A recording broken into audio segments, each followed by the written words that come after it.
Thank you, members of the public and anybody sitting watching at home. Welcome to this evening's meeting of the ONS committee. Once again, I've got resources written on my front cover, but I do know it's the ONS services that we're here tonight. Mr. Howard. I've got my name right. My name is Councillor Carol Coburn. I'm the chair of this committee, and the meeting is being held in the council chamber at the Berries in Godalming, and it's being webcast live. The agenda was published on the 13th of June 2025, and a supplement which contained responses to the submitted questions for members of the public was published on the 20th of June 2025. It's a large agenda, you don't need me to tell you that. We have removed one item, but it is still a large agenda, so please keep it focused, keep it brief, and don't repeat. Apologies for absence and substitution, please, Chris. Yes, thank you, Chair. Just confirm, I've had apologies from Councillors Daniel Hussaini, who's going to be substituted by Councillor James Staunton, Councillor Graham White, who's substituted by Councillor Peter Clark, and I've also had apologies from Councillor David Munro, who has no substitute. Thank you very much. Moving on to the minutes, there's two sets of minutes in your pack. Can I take them, please, as a fair record of meetings held on the 31st of March and the 13th of May 2025? Is everyone agreed on that? Good. Thank you very much. Any declarations of interest before the meeting, Chris? None that I've received in advance. However, if members wish to indicate, I'd ask to please do so now. Does anyone have an interest in any matter on the agenda? Thank you. Moving on then to questions from members of the public. We have 4 questions and they do all relate to SIL. So if the committee is agreeable, I would like to sort of go down, do the committee work programme and then put the questions just ahead of the SIL item. Is that agreed by the committee? Does that seem a sensible way to progress? Any questions from members? No questions from members, thank you, Chair. So if we could then look at the committee work programme briefly. It's on pages, well, depending on what you're on, 23 to 26. And it's really the final, the upcoming items that is of interest. The others, by all means, comment on, but they are completed tasks. So it's really page 26, which is the upcoming items. You can see what's on tonight's agenda. We have moved the affordable housing strategy to resources. We obviously are very welcome to turn up at the resources meeting or to make comments, but it is a cross committee meeting. And quite frankly, at the end of tonight, I didn't think we'd do it justice. So it's moved to resources who deal with housing usually anyway. And then you can see in September, we've got 2 items scheduled. The homelessness prevention strategy and the Waverley training service. Remember, it's your agenda, and if you do think of something that you think we should add to the agenda, you just let us know, me and Chris, you know, Democratic Services, just get in touch and then we'll see. And that applies to as well, if anybody wants a task and finish group that looks at something specifically, you know, just if you have an idea of something that would be good, don't keep it to yourself, basically. Which moves us on then to items 4 and 7 to deal with SIL. So I'll start with the public questions, if I may. They have all been published. And I hope everyone who submitted a question has received an answer or has seen the answer.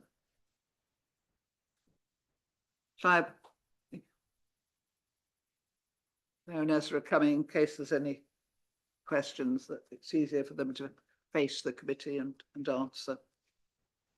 So the first question on SIL comes from Helen Grant.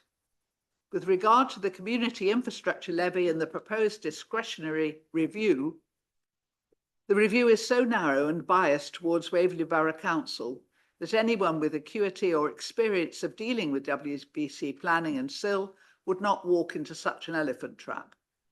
Has the ONS committee fully assessed the impact of not following the West Berkshire model, legal challenge and ongoing bad publicity, knowing that this issue is not going away until it is fairly addressed?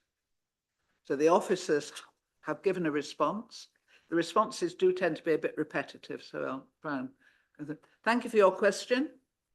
The ONS committee will scrutinise what assessment has been made of the impact and risk of not following the West Berkshire model and consider the impact and risk of following the West Berkshire model. I have asked officers to provide further detail ahead of it, and the offer response is as follows. The full council motion on the 28th of January 2025 was a declaratory motion expressing the will of council and cannot bind the executive to the content of the resolution.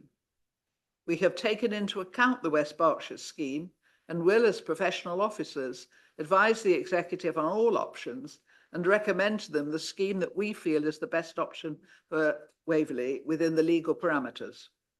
Whilst I note your comments about the planning service, it will be for individuals to make their own decisions about whether they choose to request a review. The report considers the risk, including risk associated with the council acting unlawfully. Is Helen Grant with us tonight? Do you have a supplementary? Oh, good.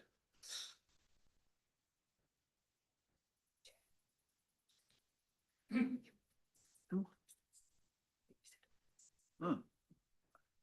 They all know I don't like. Right.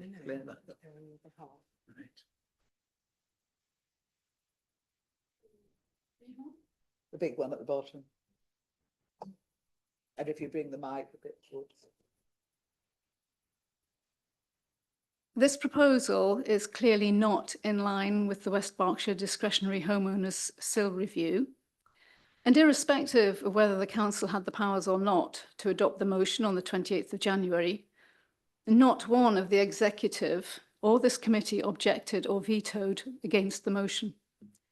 Will this committee now make the correct and morally right recommendation that the executive rejects this proposal and refers back to full council because it does not fulfil the wishes of full council as expressed by that unanimous vote on the 28th of January? Thank you, Mrs. Grant. I've just been told that I have to make it clear these are my answers, not the officer's answers. And if do you wish, I cannot answer your question straight away. We're obviously going to have the meeting tonight. Would you like a written answer to your supplementary, or are you quite happy to leave it to the committee to take note of what you've asked for? Thank you very much. The next question, two questions from Ian Colvin. Is Ian with us tonight? Yeah. Would like to come forward.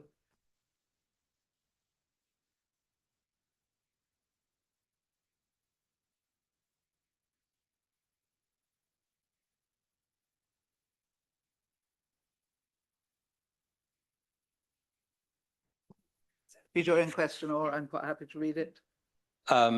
Yeah, so the first question was, how can the review be in any way impartial in the eventuality as it is carried out by council employees?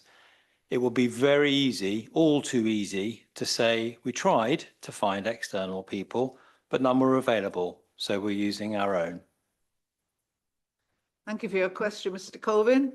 The report recommends employing a suitably qualified and experienced independent person to undertake any cases that come forward through the discretionary review process, if agreed. The risk of not being able to appoint such a person is highlighted in the report and should be fully considered as part of the overall report to the ONS committee. I note the assumption that you are making around future behaviours, integrity and professionalism of council employees. Council employees act with the utmost integrity and professionalism, and should these standards not be upheld, the council has clear processes in place. So, Mr. Colvin, do you wish to add a supplementary to that or go on to your other question? Yes, so to the point of professionalism, in seeking to understand how the West Berkshire Council policy was developed, key issues, risks, considerations along their process, did the council, Councillor Townsend, Ezra Wallace, Claire Upton Brown, each have direct conversations with West Berkshire Council. To note, I'm aware that Jeff Brooks, the Lib Dem leader, continues to be open to dialogue to explain his story and what West Berkshire did, which seems very good of him, but his offers and indeed calls have not been answered. Thank you very much. I take it you'd like a written response to that within 3 days? Yes, please. I will arrange for that.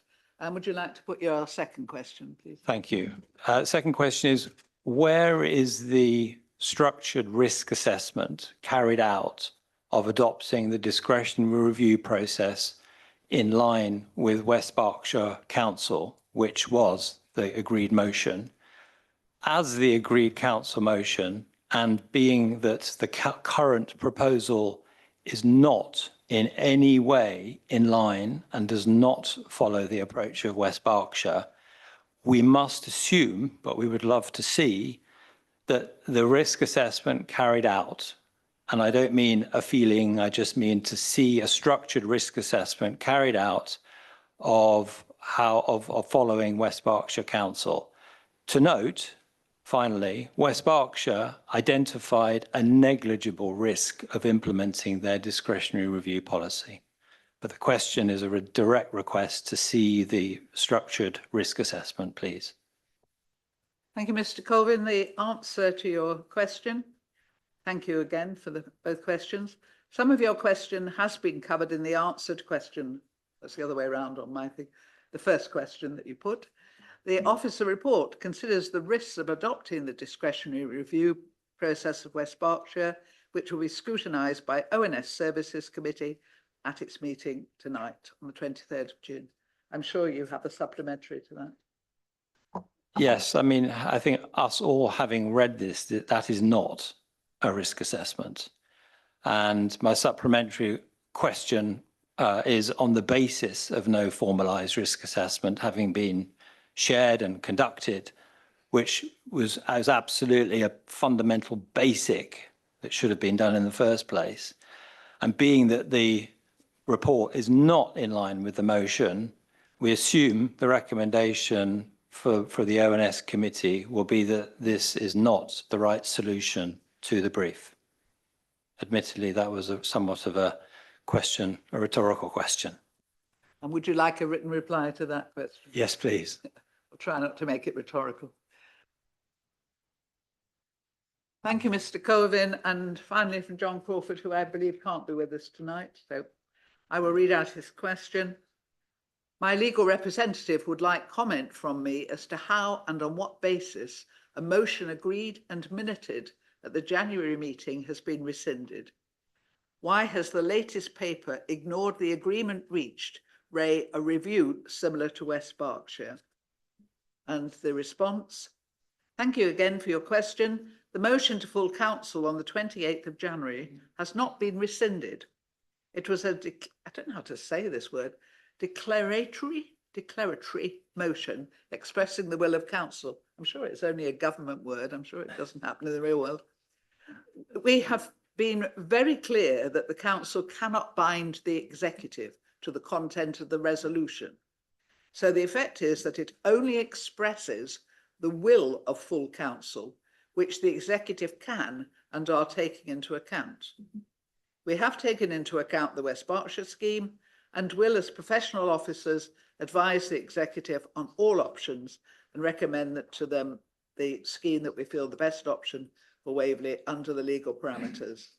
If your legal representative would like any more detail on the decision-making powers of the council, I would suggest they contact the monitoring officer.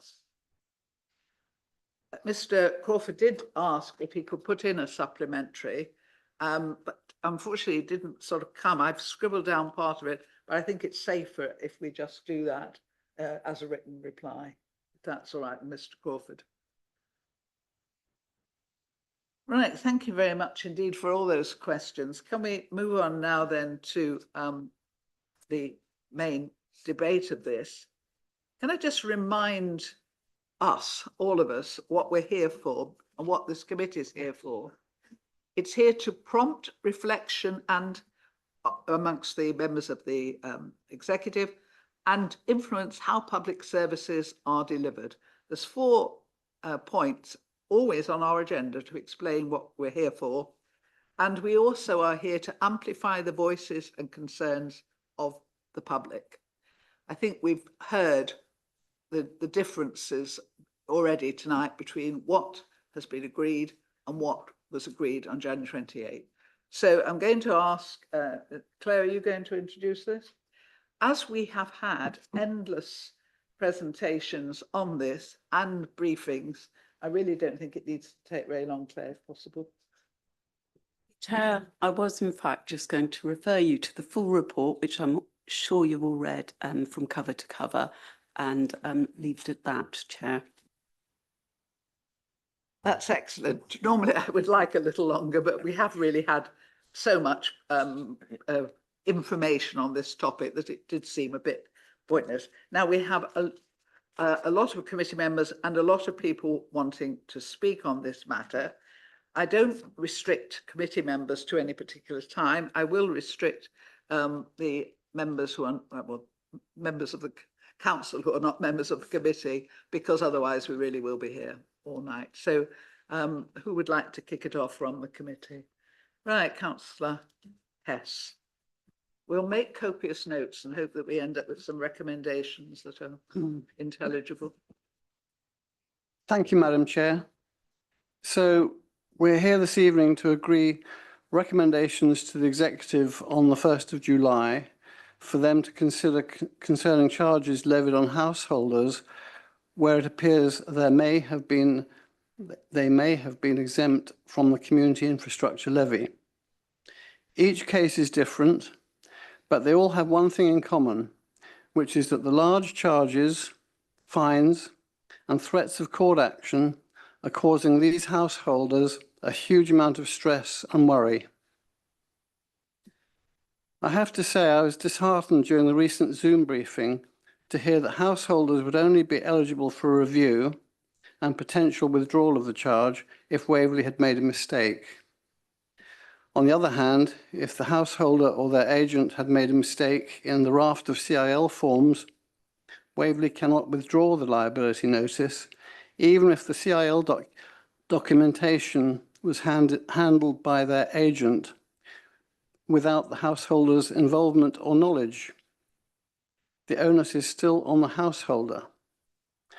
Does this seem fair to you? Please consider that. I'm sure we're all aware of the similar situation faced by West Berkshire Unitary Authority, which after debate decided to provide full reviews to all householders with problem CIL charges, whichever side had made an error. This is what I believe we should be asking our executive to agree to. And since all of us in this country come under the same common law, if West Berkshire can do it, then Waverley Borough Council can do it, especially as the precedent has been set. I have heard there is a risk attached to doing this, but the Ministry of Housing, Communities and Local Government view West Berkshire's approach as pragmatic and have made no legal challenge. So what's the problem with Waverley following the West Berkshire model? Our householder review process can have conditions attached to it, so the applications for review are time limited and restricted to those who apply within that period, and any settlements or refunds done as ex gratia, perhaps funded from the accrued CIL interest, of which I believe there's quite a lot. There may well have been a lack of signposting to householders by Waverley, leaving them exposed to these large CIL charges they should have been exempt from, had the correct procedures been followed, which I understand has now been updated and improved. And the argument I've heard that householders can claim against their agent's professional indemnity insurance may well not be affordable and could be ruinous if the claim is unsuccessful, leaving the householder potentially facing all costs. The executive have a golden opportunity to put this right on July the 1st.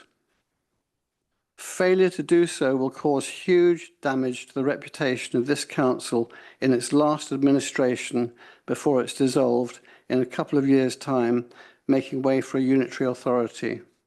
And it would be a tragedy for the council if CIL injustice to residents is what it is remembered for. So I'd ask the committee tonight to make the following recommendation to the executive: that the executive should consider offering a full review to every householder, regardless of who made errors, and possible full financial settlement as determined by the appointed independent person. Thank you, Madam Chair. Thank you, Councillor Hess. I think you've summed up very well the sort of fears and thoughts of a lot of us. I'm going to take the committee first, then I'm going to go to the speakers who put their names down, and the committee can then come back because the committee is not restricted. So does anybody else from the committee want to speak at this point? Councillor Clark. Thank you, Madam Chair. Just before making a statement, I just want to clear up something that I and the other two members, Farnham residents members of this committee, are making contributions as individual members of the council rather than as being a member of a political group who may have a predetermined position.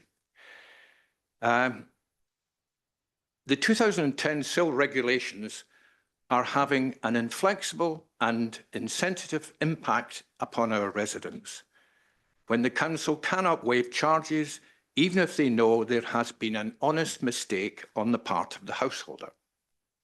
However, they can do so if the mistake has been made by the council. This seems deeply one-sided and does not seem fair. These words I've taken from the leader's letter to MHCLG. And let me now read a part of the council's corporate strategy, which makes a commitment to the Waverley residents about being treated fairly. Waverley Borough Council aims to treat people with respect and kindness and to conduct its council business in an open, inclusive, timely and democratic way, fair to all residents. By being fair means we need to ensure that some residents don't end up paying for mistakes of others, nor should we allow some residents to be unfairly penalised due to administrative errors made by themselves or the council. Fortunately, everyone seems to be agreed on one thing, that when there is a mistake of the council, then a householder can expect the SIL liability notice to be withdrawn and any monies paid to be refunded if their review is successful. However, with regard to a genuine mistake by a householder, a potential remedy has been suggested to overcome difficulties interpreting the regulations that two eminent KCs have been grappling with. This could include giving council, acting as the collecting authority, some discretion in not pursuing or enforcing SIL liabilities that were the result of a genuine administrative error of the householder. There is an urgent need to reform the enforcement policy of this council, specifically around the issue identified where householders are having to pay SIL simply because they have not followed the correct process. Under the new scheme being considered in this report to executive, all householders who think they have been incorrectly charged due to a mistake of the council will be offered a discretionary review. Some errors of the council should be easy enough to identify, but others may fall into a grey area, which could include insufficient signposting by the council as to the requirements of the SIL regime. Regulations state that the onus is upon the applicant to ensure they complete the relevant paperwork to obtain the exemption required for householders. But is it the responsibility of the applicant to be aware of this obligation?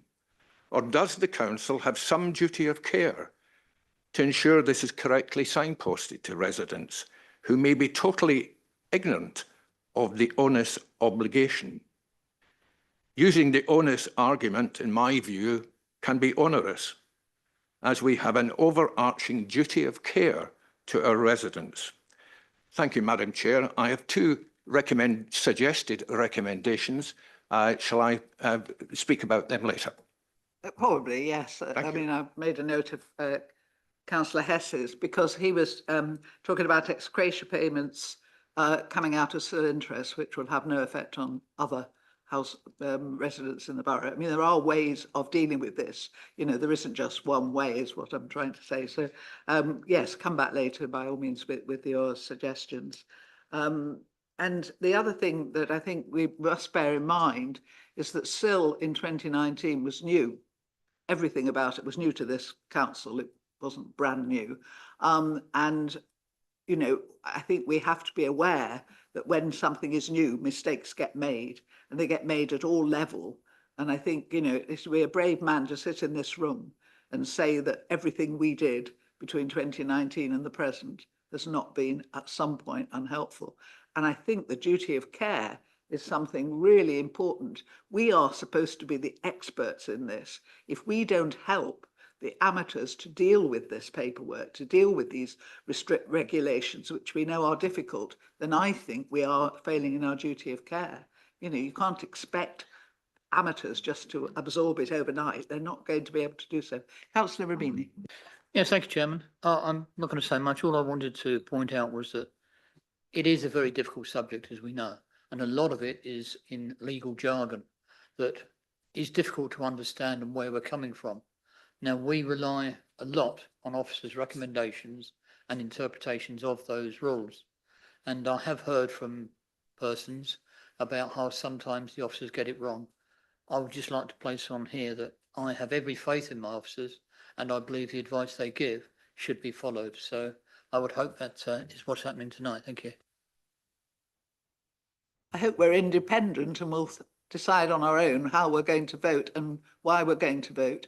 Remember, the motion was all about sort of righting past wrongs. It didn't go into great detail. It was a much broader picture that we voted for in this very council chamber. So that's really, I think, where the difference comes, the breadth, the scope of the review and what's been suggested through the officer's paper. Councillor Busby. Thank you, Chair. Based on the legal advice that the council has received, it seems that the proposed scheme before us is regrettably perhaps as far as we are lawfully able to go. I'm very happy to hear recommendations of how it can be improved, but I think it's very difficult for us to make recommendations contrary to the legal advice that the council has received.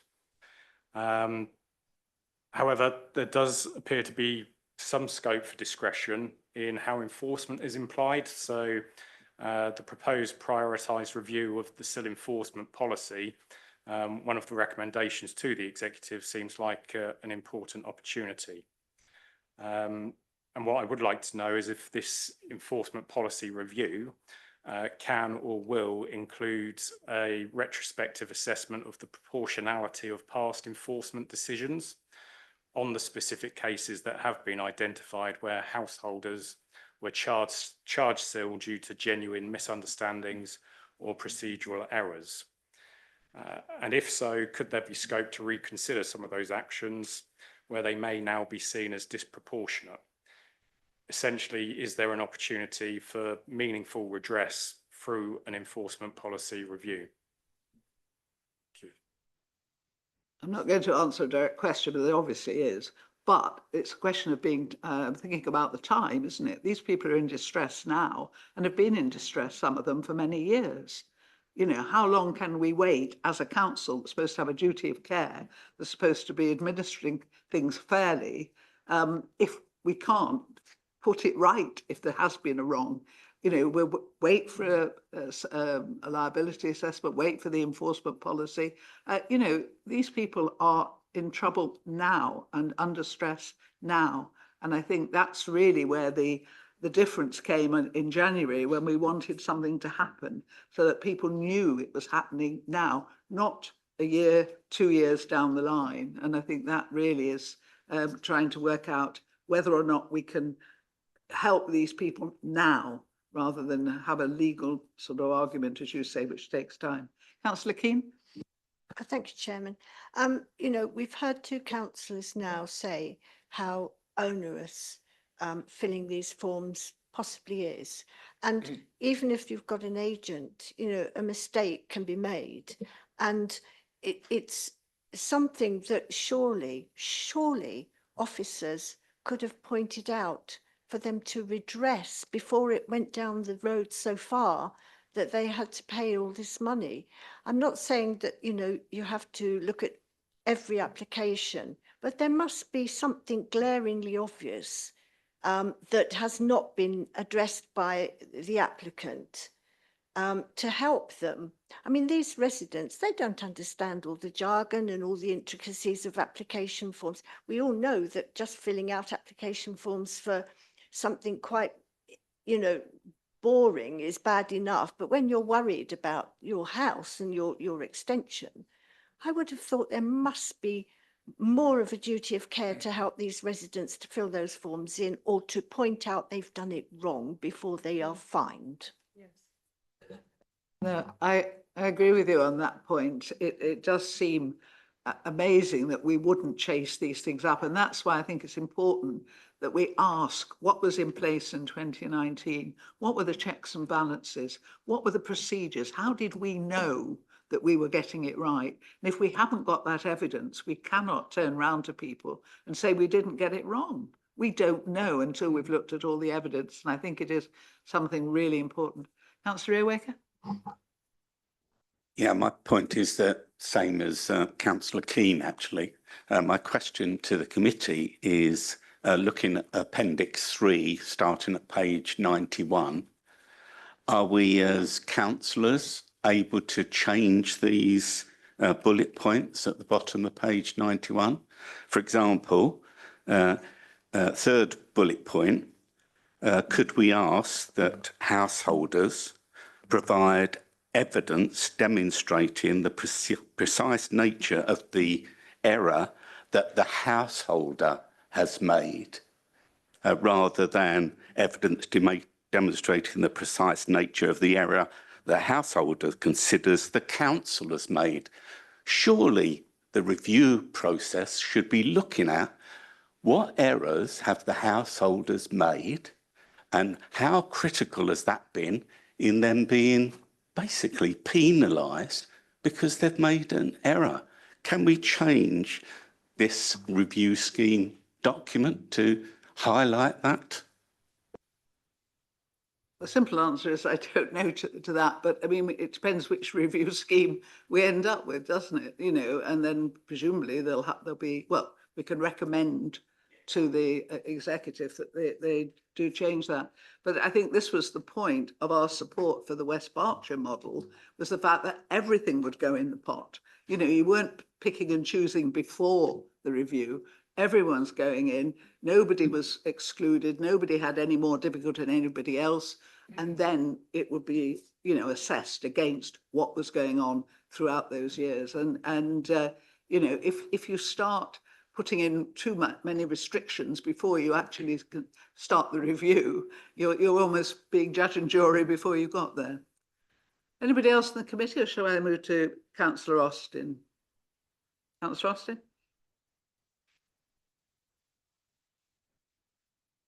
Thank you.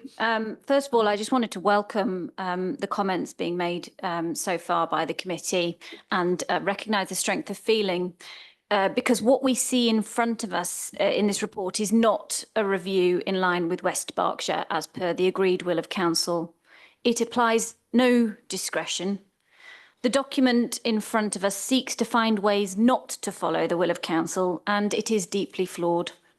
There is no referral or advice from the Planning Officers Society, which the West Berkshire Council benefited from deeply, which asked for us to apply discretion, for West Berkshire to apply discretion. The equality impact assessment is undertaken by the council themselves, again, is flawed and does contain multiple omissions, I would say. I do not consider that this report contains any form of appropriate risk assessment. Why do we not see in front of us a West Berkshire style review together with a detailed risk assessment for, sorry, one sec, for taking that course of action? Because we're not complying with what we agreed with in January. The damage and the reputational risk to our council is happening already. 3 months after the review was, after the motion was agreed in January, we received an email from officers informing us what we apparently meant by the motion. If officers were concerned, they should have stated so in January. I will restate, councillors knew in January what the West Berkshire review meant, to pursue a review which remedied householder mistakes. The scope of the review in front of us is extremely narrow. It does not comply with our corporate strategy in respect of fairness. I have asked what qualifies as a council error too. Thank you to the councillors for raising that. I've only received generic response. How can the executive agree to a review when it's not clear what people will be assessed on? It puts in writing what the council should have in fact been doing all along.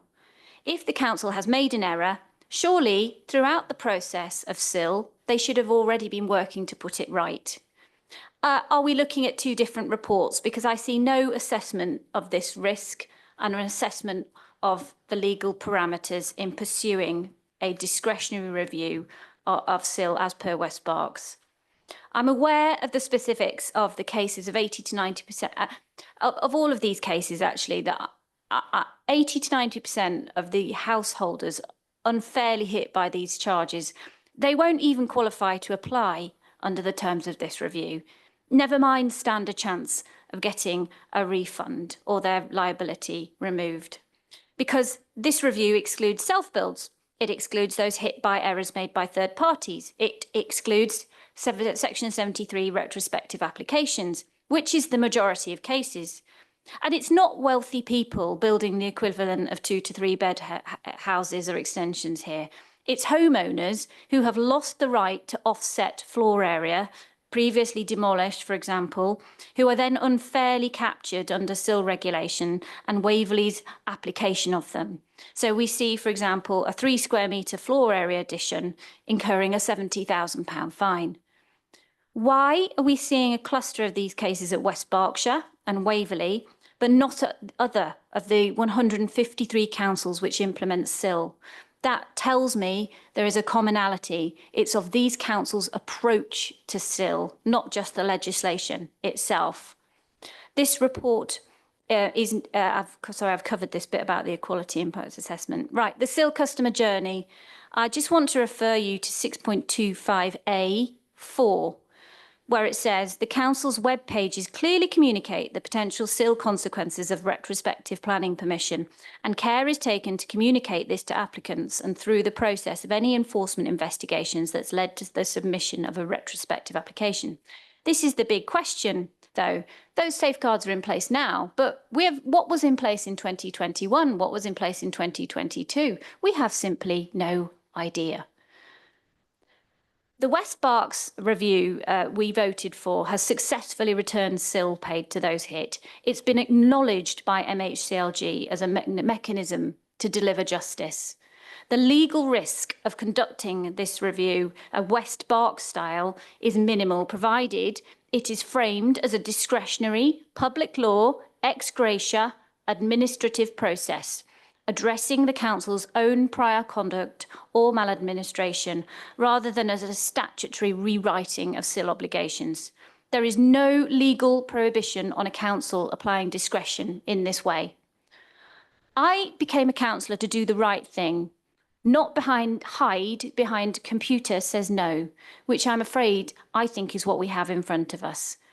This document does not deliver against the January motion. It does not deliver against the principles of fairness and justice. An enforcement policy amendment is necessary, but let's get this bit right for these people now. As Councillor Coburn has said, they have been in distress for years. I strongly support recommendations going into council, including that this should be scrapped, frankly, and started again. Thank you. Thank you, Councillor Austin. I'm taking speakers in the order I've got them on my sheet. So Councillor Beeman next. Thank you very much, Chair. Sadly, the matter of the proposed still discretionary review for householders has become far too emotionally charged and politicised, in my opinion. It has generated far too much correspondence, as my file testified before me, and occupied far too much officer time that could and should have been spent on other issues like local government reorganisation. First of all, I would like to thank the leader for sending, as requested by full council, a letter to Angela Rayner, as Secretary of State for Housing, Communities and Local Government, calling for national reform of the still regulations. This letter expresses deep concern over the impact inflexible and intensive still legislation is having on residents attempting to build a residential extension or annex. On this, we all agree, I think. But how tied is the council? The council has not felt that tied when committing resources, both staff time and money, to other causes of general concern, such as potential fossil fuel exploitation at Dunsfold, which I fully supported. Perhaps, therefore, the council will be willing to support, in staff time and money, a legal challenge to ensuring a change in still regulations. I'd also like to point out, in answer to a question that I asked at the recent meeting of the Planning Committee, Claire Upton Brown gave an undertaking that all planning decision letters, including informative, as to whether the application is still liable, and if an exemption is sought, a link to the details of the procedure to be followed, albeit still requiring completion of a number of complicated forms. So long as this undertaking is followed, this should not open the floodgates, resulting in any further new claims of still injustice. So how large is the problem we're actually facing? The actual figure is unknown, although estimates vary between 10 and 20. A few cases are straightforward. These are where the applicant was not formally advised by the council in the decision letter that the application was still liable. At the other extreme, some applicants were formally advised that the planning application was still liable and then did nothing to claim exemption. Indeed, I understand there is one applicant that went ahead and built an extension that did not conform with the application has been granted and required a retrospective application to be submitted. There is no excuse for such negligence, and I would not expect any claim for review in such cases to be successful.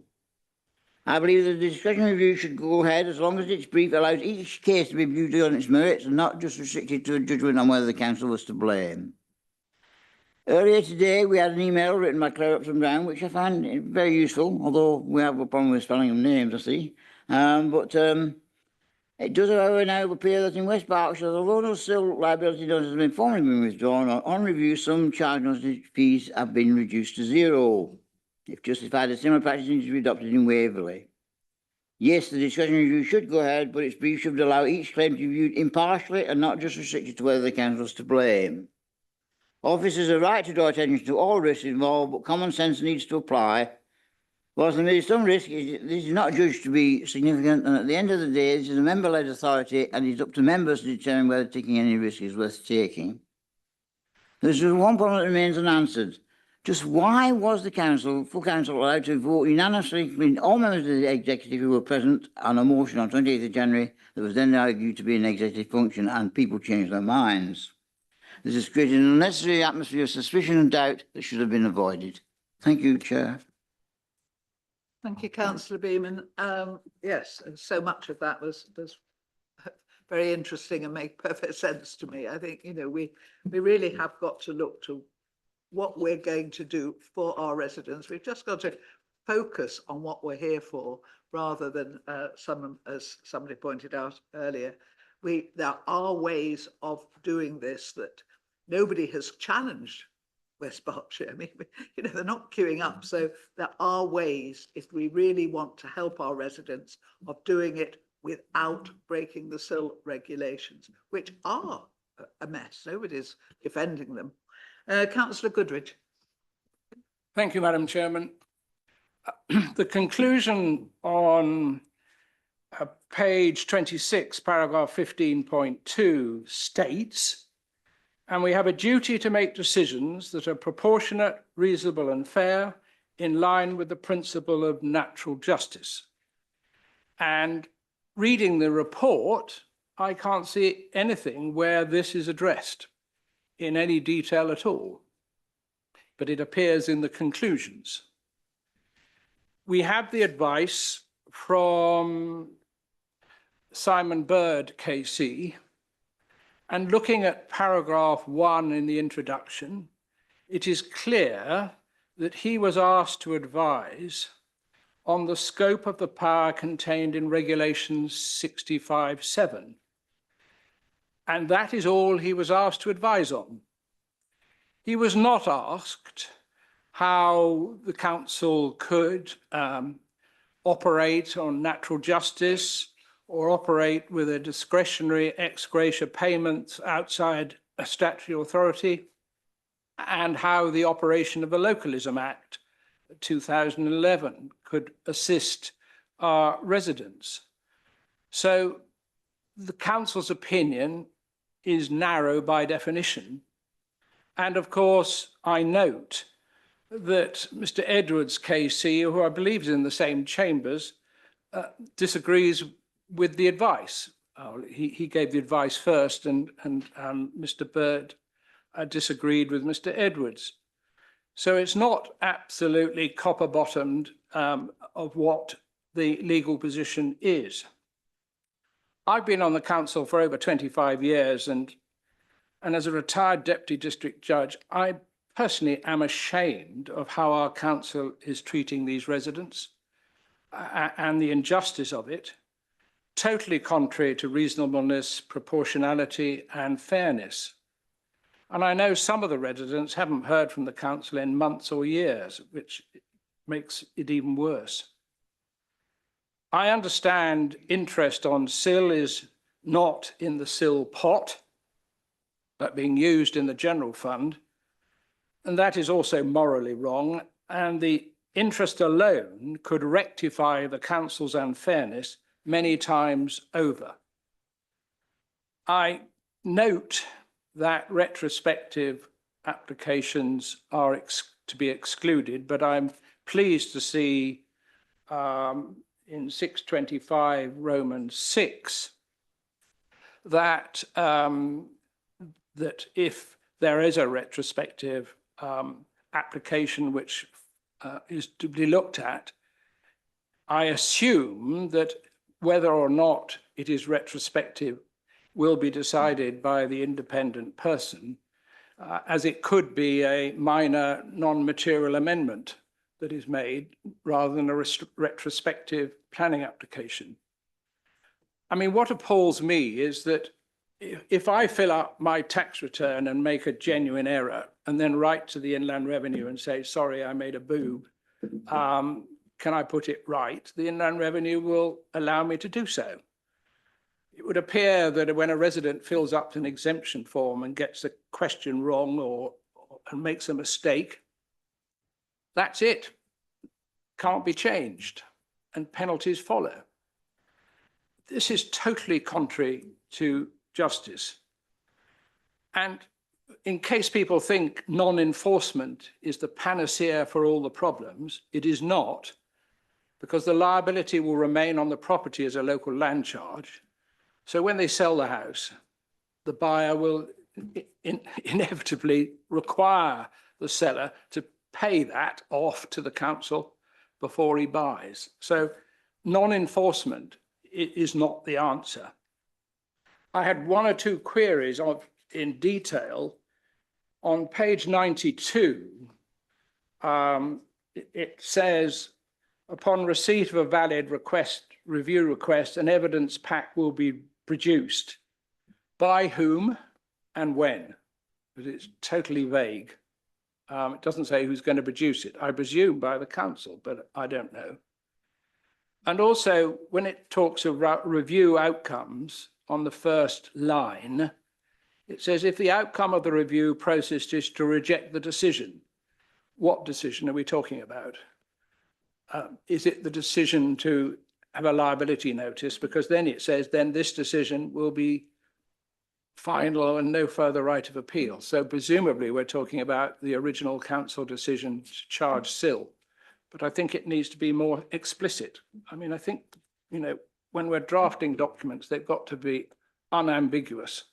And it's more helpful for residents in that situation. So I'm very unhappy with this, and I would hope that this can be rejected and that we come up with a better system that does deal with natural justice, that does deal with ex gratia payments, discretionary, which I think, personally, the council's got power to do. Thank you. Thank you, councillor Goodrich. Yes, I mean, there is always that, you mentioned the ex gratia discretionary, that is, you know, it is something we can do. And it's interesting, you should use the word ashamed, because I haven't been on quite as long as you, but I've been on this council continuously for 20 odd years. And I have never felt so ashamed of what we're doing. Councillor Hyman, are you with us online? Yes, indeed. You can hear me okay there? Hello, can you hear me there okay? Yeah, yes, just go ahead.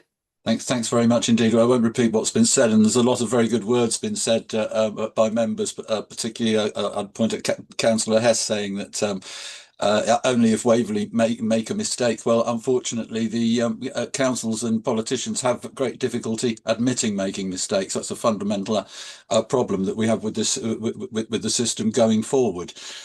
We have to have candour, and unless we agree to that and have that written into our constitution and into the and obviously also into this review, then we're going nowhere. Lack of signposting certainly a major problem. I absolutely agree with what you say, Chairman, in respect of we're expected to be the experts. I would say, well, certainly we need to know enough to make a lawful decision, and I think that's where the problem lies here, that the committee is not being allowed to scrutinise the advice being given. A couple of members of the committee, I'm disappointed to have heard them say that we have to follow the officer's advice. Surely the role of this committee is to scrutinise the officer's advice. That is what a scrutiny committee is, to question the officer's advice and to get straightforward answers. We need that candour. As far as I can see, this will not work. This will not be fair. It will simply perpetuate the issues if we are to go forward with the proceed as proposed. The reason for that is that an independent person who's going to be looking at this is going to be in the same boat as us. They are going to be forced to accept the officer advice, to accept the council's legal opinion, despite them knowing that a contradictory opinion, a heavyweight contradictory opinion, exists. And I don't know whether we'll find anyone intelligent and with sufficient integrity to carry that out, because we can't do it. How can they do it? We have to act as though this decision, and the decision that we make, or the executive makes, is going to be challenged, or could be challenged, and as such, we need to know how the legal land lies properly. We need to be interrogated, and we're being told we're not allowed to. We've just got to accept what we're being told in the advice that we're being given. Well, unfortunately, members of this committee, you're being deprived of the right to do your job. You're being deprived of your role and your purpose by the advice that you're being given. And I do think that on the basis that it's going forward, if we and the independent person are not allowed to interrogate and find a resolution ourselves, and that probably means going to the government to get something clear from the government about what they intend to do about the legislation in future and what they would and would not challenge. Then unless we can do that, and unless the independent person can do that, we're heading nowhere with this. I simply cannot support what's being put in front of us on the terms it's being put in front of us in the papers there. The people making the mistakes and misinterpreting the intent and the word of the law will have got away with it if we allow this to carry on. They won't change their ways. Things will get worse for residents and for members. There'll be no candour. There'll be more misinformation. There'll be no resolution. There'll be more politicking, more disputes for all of us, more time and money wasted. And that, as we move forward in the future for a unitary, is no basis for local government in the future. We have to sort this out now. We must be allowed to properly interrogate the legal opinions. We must know the government's interpretation before this goes forward. And I very much hope that members of the committee will simply say that in their recommendations to the executive that they're not being allowed to give to have any their own discretion in this. They're not being allowed to scrutinise it properly. They're not being allowed to interrogate the legal opinions or get the government interpretation. So I don't see that there has to be a problem. If we were able to do that, this should be so simple. I agree with Councillor Goodrich and everything he said. I don't really think that non-enforcement is the answer to this. We need a proper interpretation of the law, and I think realistically, people need to understand. And from the email we had earlier today from an officer or the legal advisor to an officer, it was internal. We were told that West Berkshire haven't withdrawn, that they have just adjusted or amended rather than use 65(7) to withdraw. No, the proper process, that officers should know that the proper process here is to withdraw and to issue another liability notice. And if West Berkshire aren't doing that, then they've made a little mistake there themselves. But we mustn't be making these mistakes. Can I bring you to a close, Councillor Hyman, from Edison? That's pretty much all I want to say. I've managed to fit it in thanks to everybody else covering everything, Chairman, and yourself. I absolutely agree with everything that you've said so far, and thanks for the opportunity.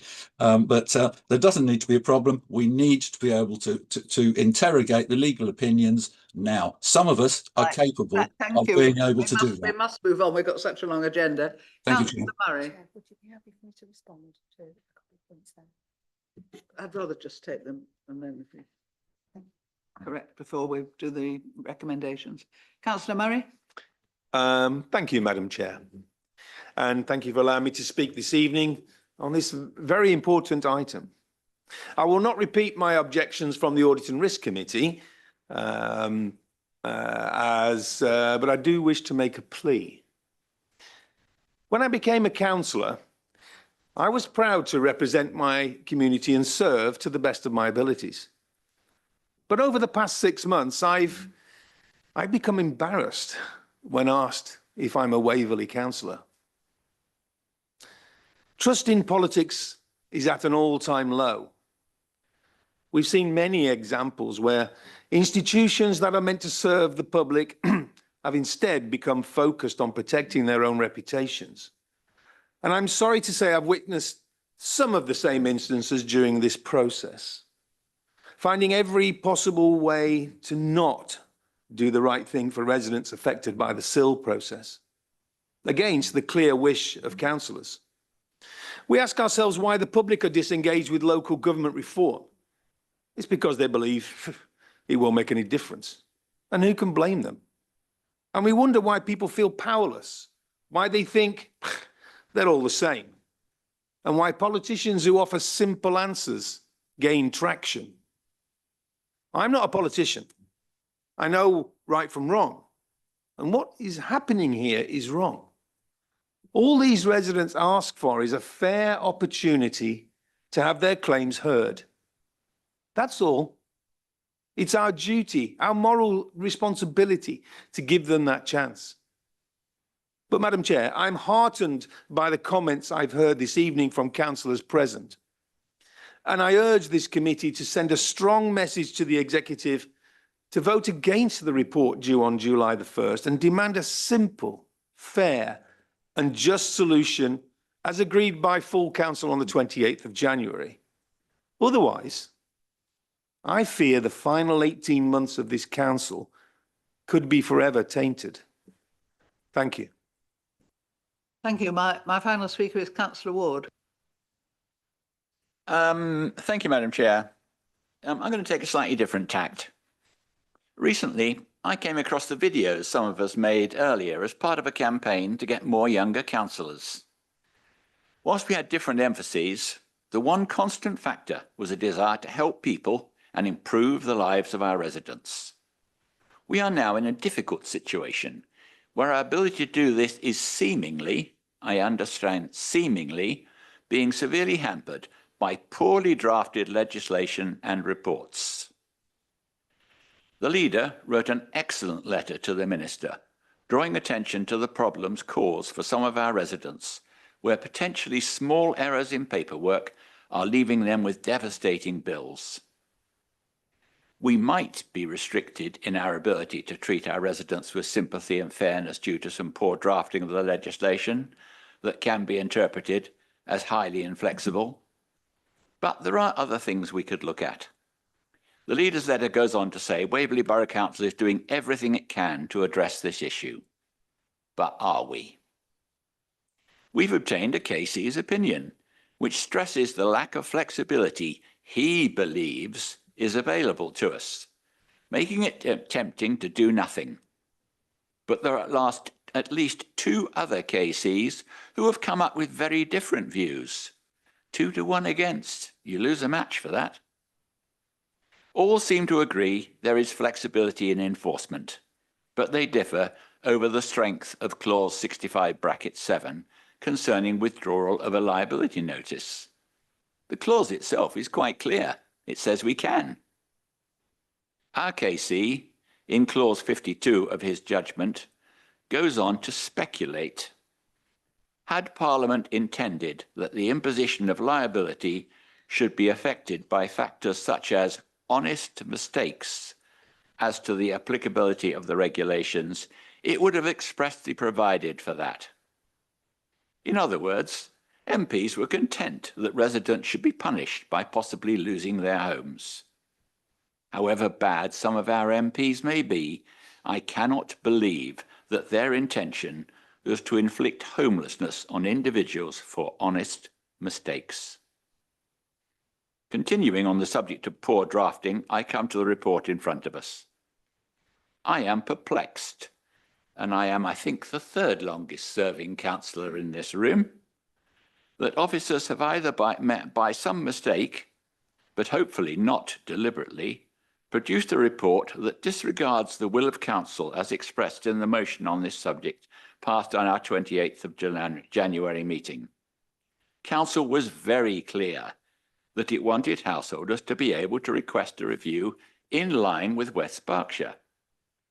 This does not mean identical to, but it was very clear from the debate, councillors wanted householders who potentially would not have been liable to SIL but for improper paperwork to have their cases reviewed. It was also clear that councillors wanted enforcement to be stopped until this was done. But in spite of this, this does not seem to have happened. This report attempts to restrict the review to council errors, and as such is at variance with the will of council. Just look at page 37, para 6.20. This review will be limited to householders who believe that the council has not acted in accordance with the SIL regulations.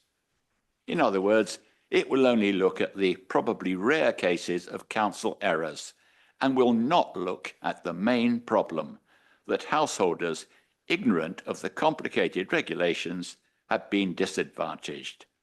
It is therefore totally unacceptable and should be shredded. The public questions and statements earlier this evening show similar fears, and the officer drafted answers follow an unfortunate but probably constitutionally correct pattern in saying that the full council motion on the 28th of January was a declaratory motion expressing the will of council and cannot bind the executive. There's been much discussion by councillors over the past months, including members of the executive, about the undemocratic way other councillors do their business by the cabinet ignoring and effectively disenfranchising their members. But I trust that despite some confusing statements made by some of the executive, this will not occur in Waverley Borough Council. Historically, our executive have been very keen to accept the will of council, and I hope that this ONS committee, and I hope that this will continue, and that this ONS committee will strongly recommend to the executive that all residents who may have been disadvantaged by not understanding the complexities of SIL will be allowed a full and fair review. Thank you, Madam. Thank you, Councillor Ward. At this point, I would very much like to move to getting some recommendations to put in. I know I'm just coming on to that. the fact that Councillor Townsend wants to speak. But Councillor Townsend put her name down, and I have no power to stop her speaking at this committee. I hope that you're not, Councillor Townsend, just going to tell us the content of the report and what to do, because it is our committee's remit to ask for you to consider what we want to happen.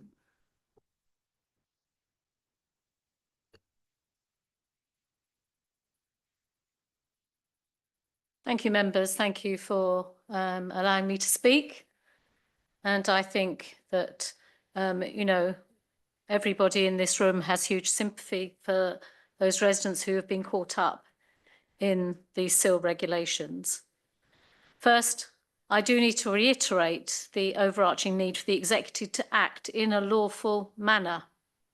The council did pass a motion, and that is absolutely correctly right, that it issued to the executive the will of the council to issue a discretionary review in line with West Berkshire, and that has been heard. However, in the interim period, officers would obviously look about how to implement that motion, and in doing so, more information has come to light, which does need to be considered.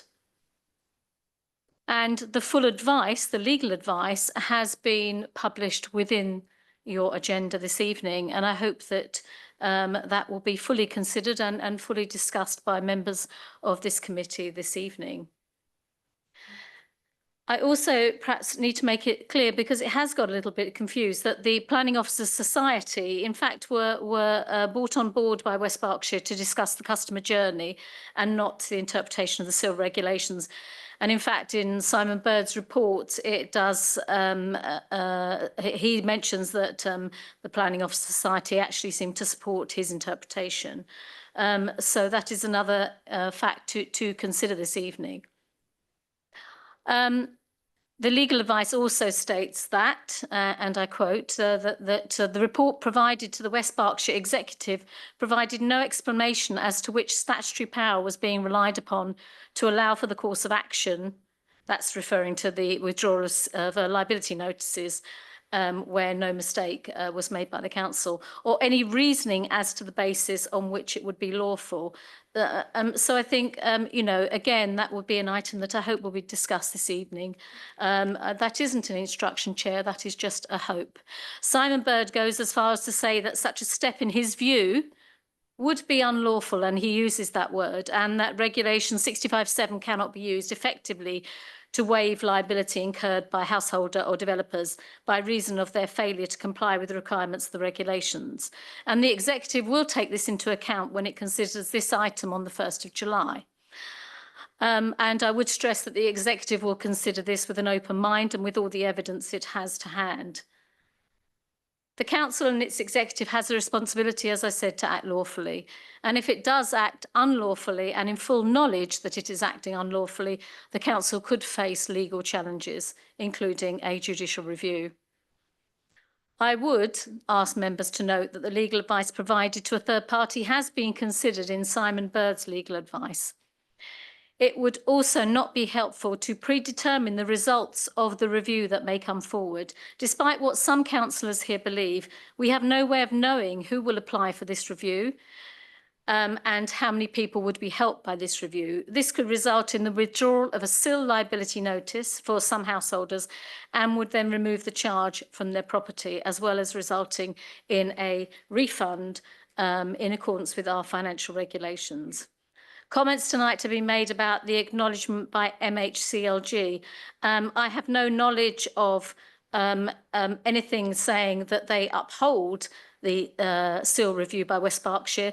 The only evidence I have seen is by Fred Smales, who is the head of ministerial correspondence, in a letter to Tom Tugendhat, which says, and I quote, "The government keeps SIL policy and legislation under review, and in that regard, the department is aware both of the very significant consequences some householder developers have faced due to administrative processing errors on their part, and of the discretionary measures taken by at least one SIL charging authority authority, pardon me, gonna have in to seeking to ask you to alleviate those finish. consequences.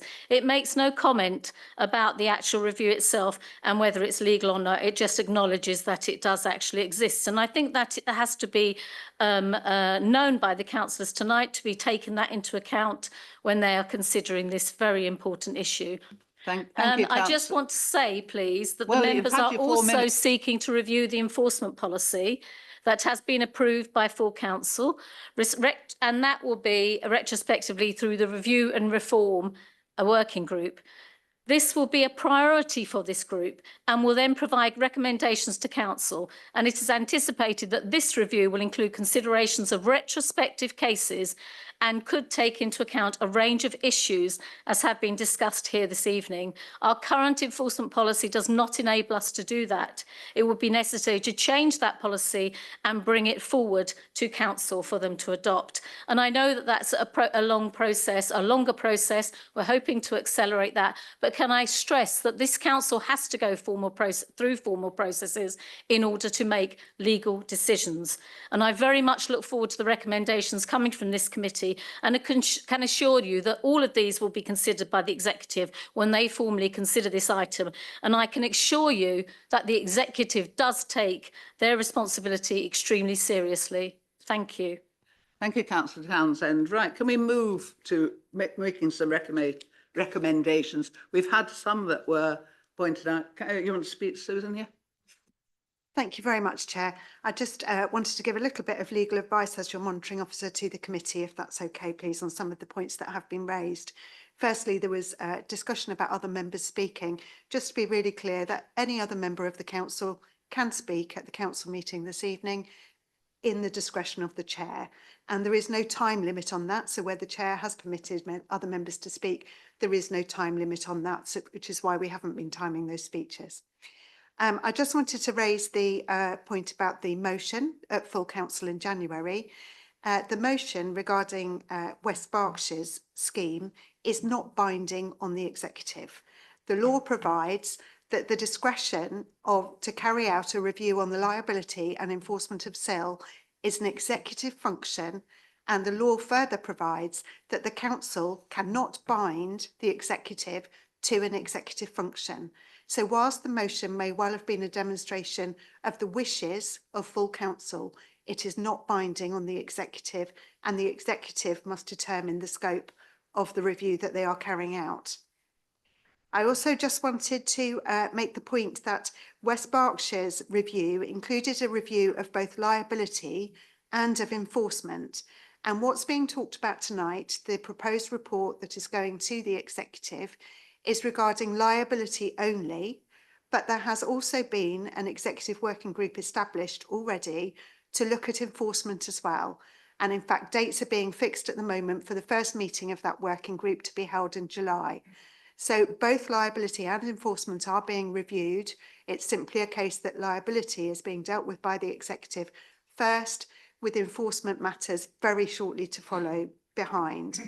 I also wanted to come back on the point that Councillor Hyman made, in that he was suggesting that this committee doesn't have to take account of professional officer advice.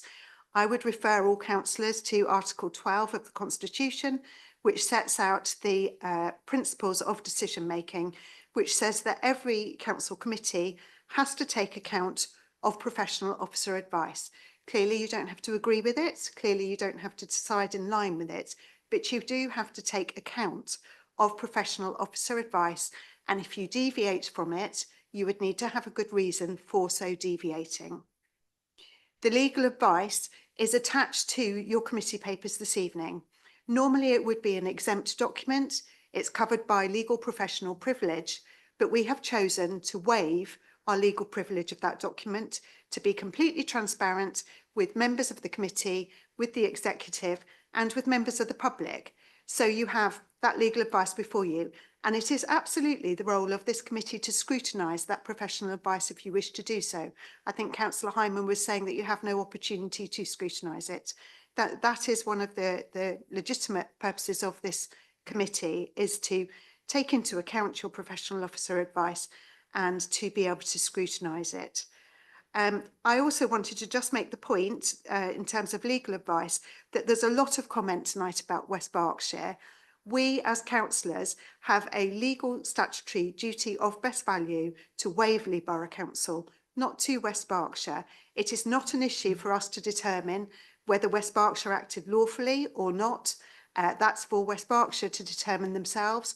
We have obviously looked at that scheme and taken it into account, but our duty is to Waverley Borough Council. So the professional officer advice is to promote a scheme that we believe is in the best interest of Waverley, regardless of what West Berkshire may or may not have done. And I think that should be the focus of the conversation this evening. Thank you, Chair. Thank you. Can we move on to these recommendations? I've been scribbling stuff down. I'm sure other people have. I mean, what I think is coming out from the committee and the other speakers tonight is that we do think that we haven't examined as a council enough the risk of doing something along the lines, I won't say West Berkshire, but a much broader review. So do you think that we should ask the executive to consider the reputational, the legal and political risk of failing to comply with the motion, which was supported by full council in January? Do you think that's a fair thing to ask them to consider? We as a council voted for that. Don't normally take votes on this, but I'm so frightened of having everything thrown back at me. So is everyone quite content on the committee for that to go ahead as a recommendation? Can we also revisit what Councillor Hess mentioned, that there's no legal, that the executive accepts that there's no legal prohibition on applying discretion via ex gratia payments. This is something totally different from what was proposed. And if you have a scheme of ex gratia payments, as far as I've been informed, and you're framing it with administrative failings or errors, then you can fund that ex gratia payment out of, say, interest from 106 monies or from SIL. So are you happy that we ask the executive to consider an ex gratia payment scheme which could be implemented much more simply along the lines of West Berkshire, in the sense that it's much more, I've forgotten what the word that Councillor Beeman raised, but the point is that we don't want to judge anything ahead of actually having the scheme in place.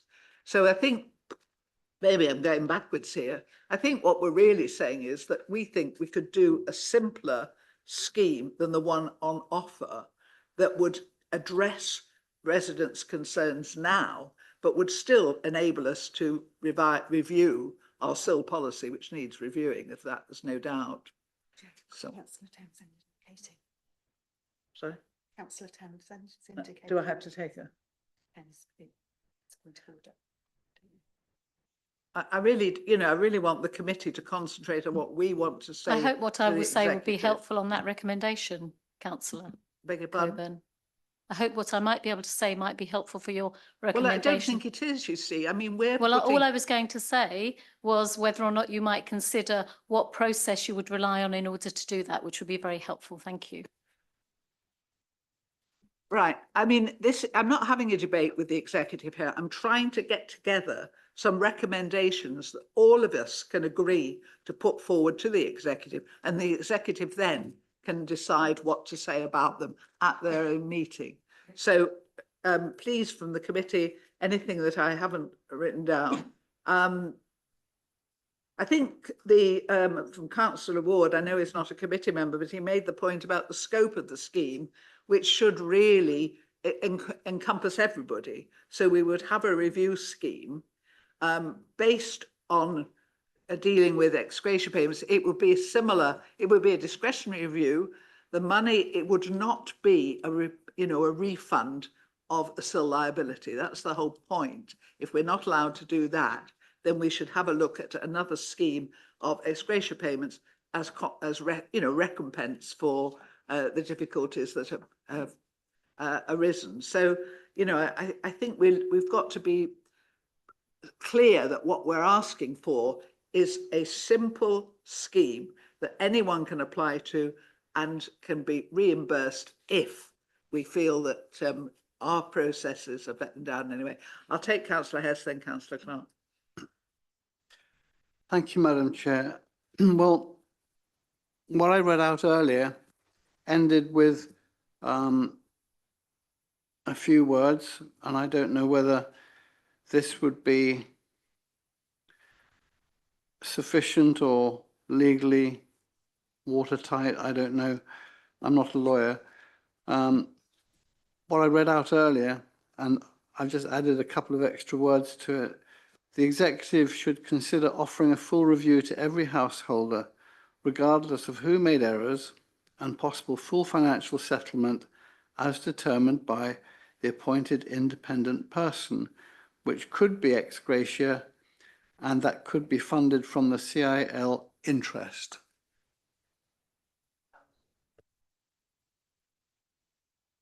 Yes, that sounds very similar to what I was trying to say. Is the committee agreed we should be asking them to consider that? Everyone quite happy? Catch everywhere. Oh, right. Sorry, Councillor Hess, but Trying to make a note. yeah, the officers are trying to note it and you've spoke too quickly. Could you just sort of repeat slowly? The executive should consider offering a full review to every householder, regardless of who made errors, and possible full financial settlement as determined by the appointed independent person, which could be ex gratia and potentially, or however you want to word it, could be funded from the CIL interest. Thank you very much indeed. I've got a few more, but we'll take Councillor Clark next. Thank you, Madam Chair. A couple of suggested recommendations. Going back to the word of West Berkshire, the Planning Officer Society report, excuse me, actually focused mainly on the customer journey. In fact, their 65-page report was entitled SIL, the Customer Journey. So my suggestion is that the executive considers a broader definition of what an error of the council may mean. In other words, including the area of signposting since 2019. Can you turn yourself off? Second one. Oh.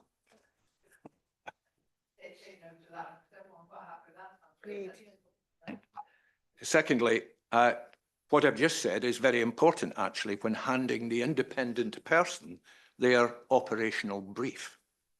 So my second suggestion is that the operational briefing given to the independent person takes the same governance route as this report, i.e. A&R, ONS and executive. Eminently sensible. Everyone agree with that?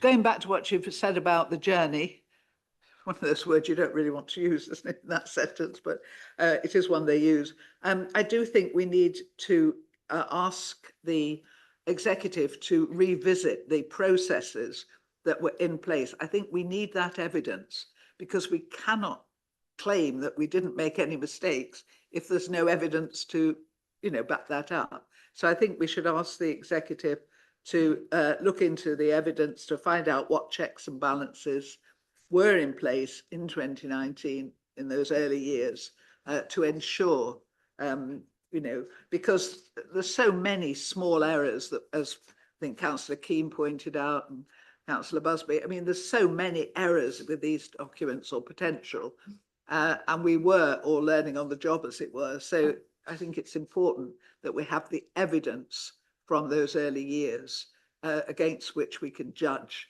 the level of service that we gave to. Everyone quite happy with that recommendation? Anybody else got anything they wish to add? Are we still online so far? Did we put something in about the scope to, so that everyone's included? Did we put that into one of the recommendations? Councillor Hessat, you.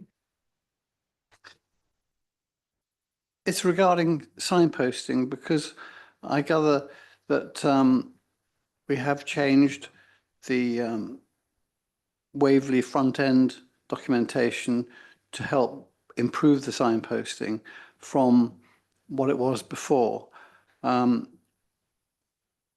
I think going forward, one of the, as I have determined talking to local residents, one of the problems is that if their planning application is handled by an agent who does not talk to them about this, and they put the whole project into the hands of their agent or planning consultant, and that planning consultant does not communicate there's a potential CIL liability to the householder, they are in total ignorance.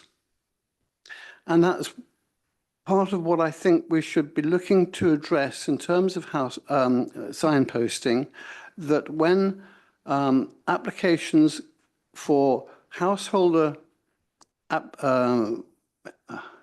planning applications come into the planning department, the householder is communicated with as well as the agent, so they're not left in the dark.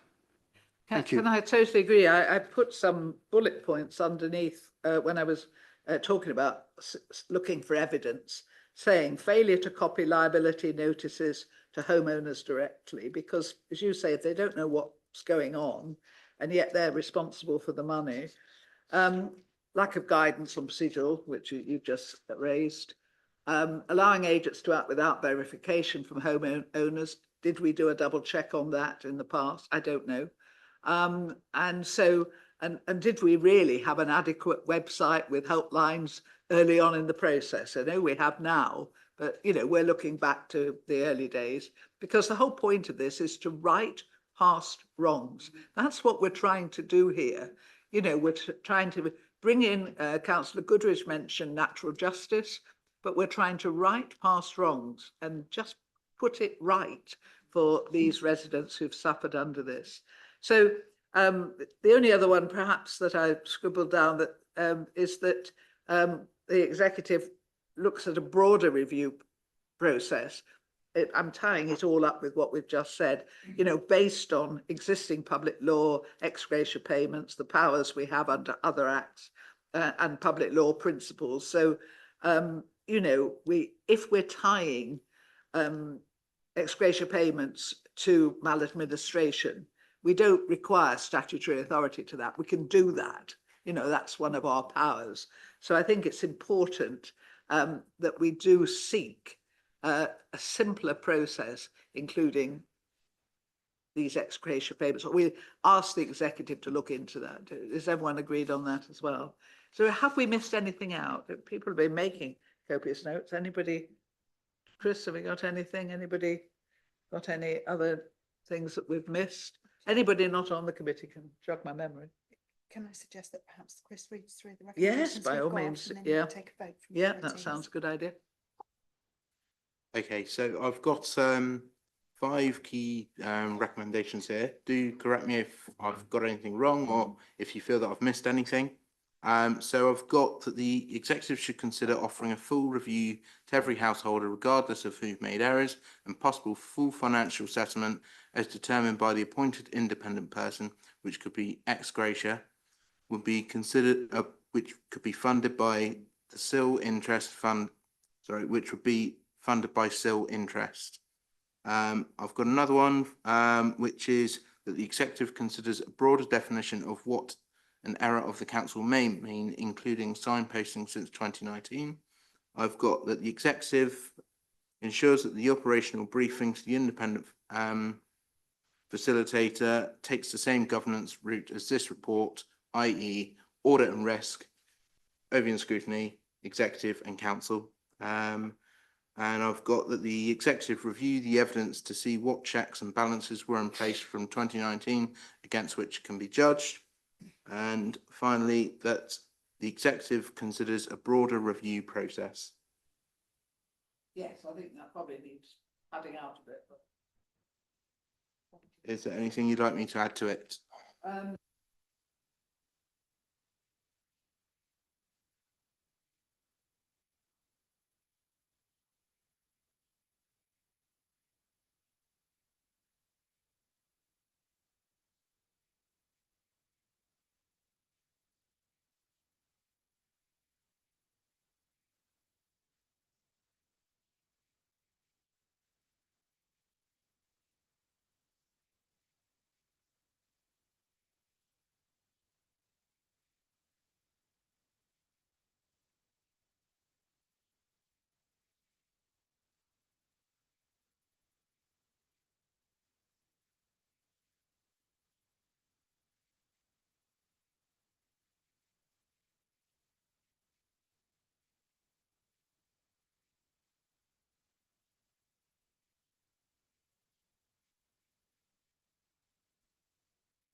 I've got the thing on the end of Waverley. We've got to get on and do something now.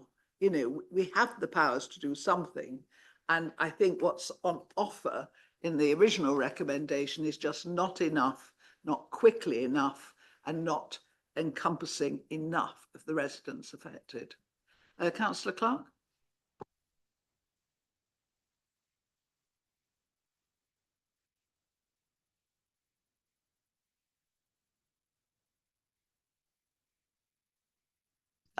I'll take that next time. Right, does anybody else have, it doesn't have to be on the committee, anybody feel that we've missed something out? If not, Chairman, the independent person will require legal clarity. right, I think we've said something like that, but they will. But it's not really something for a recommendation, I don't think. Thank you, Councillor Hyman. So can we just take those recommendations as Chris has read them and with minor amendments?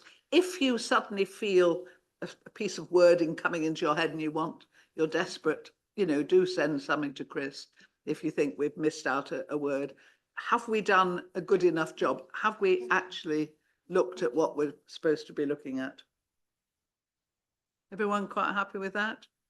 Right, well, let's hope that this goes to the executive and let's hope we get some redress quickly and fairly, because the one thing we have to be, surely, is a fair, caring council. And if we can't be that, then what the hell is the point of being? Right, thank you for that. I knew it was going to be long. I had no idea quite how long, but thank you for all your contributions. Every single one of them made great sense.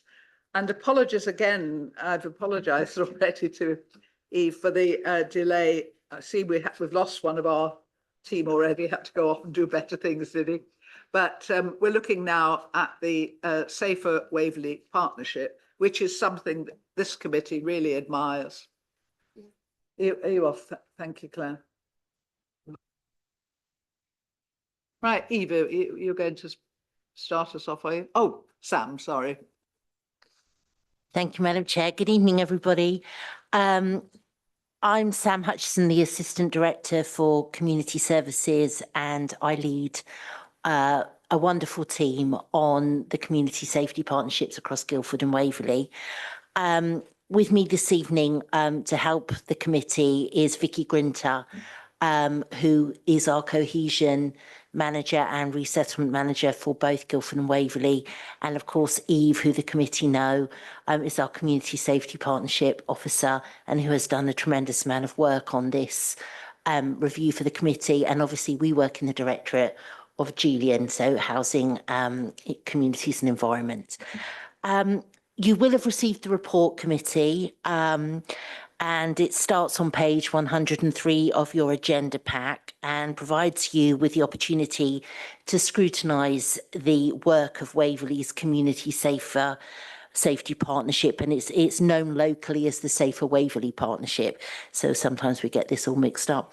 The report provides a background for the existence of the roles and responsibilities of the partnership in the context of its statutory duties and functions, the activities and a selection of some of the achievements of the partnership arising out of the 3-year rolling partnership plan are summarised for you throughout the report.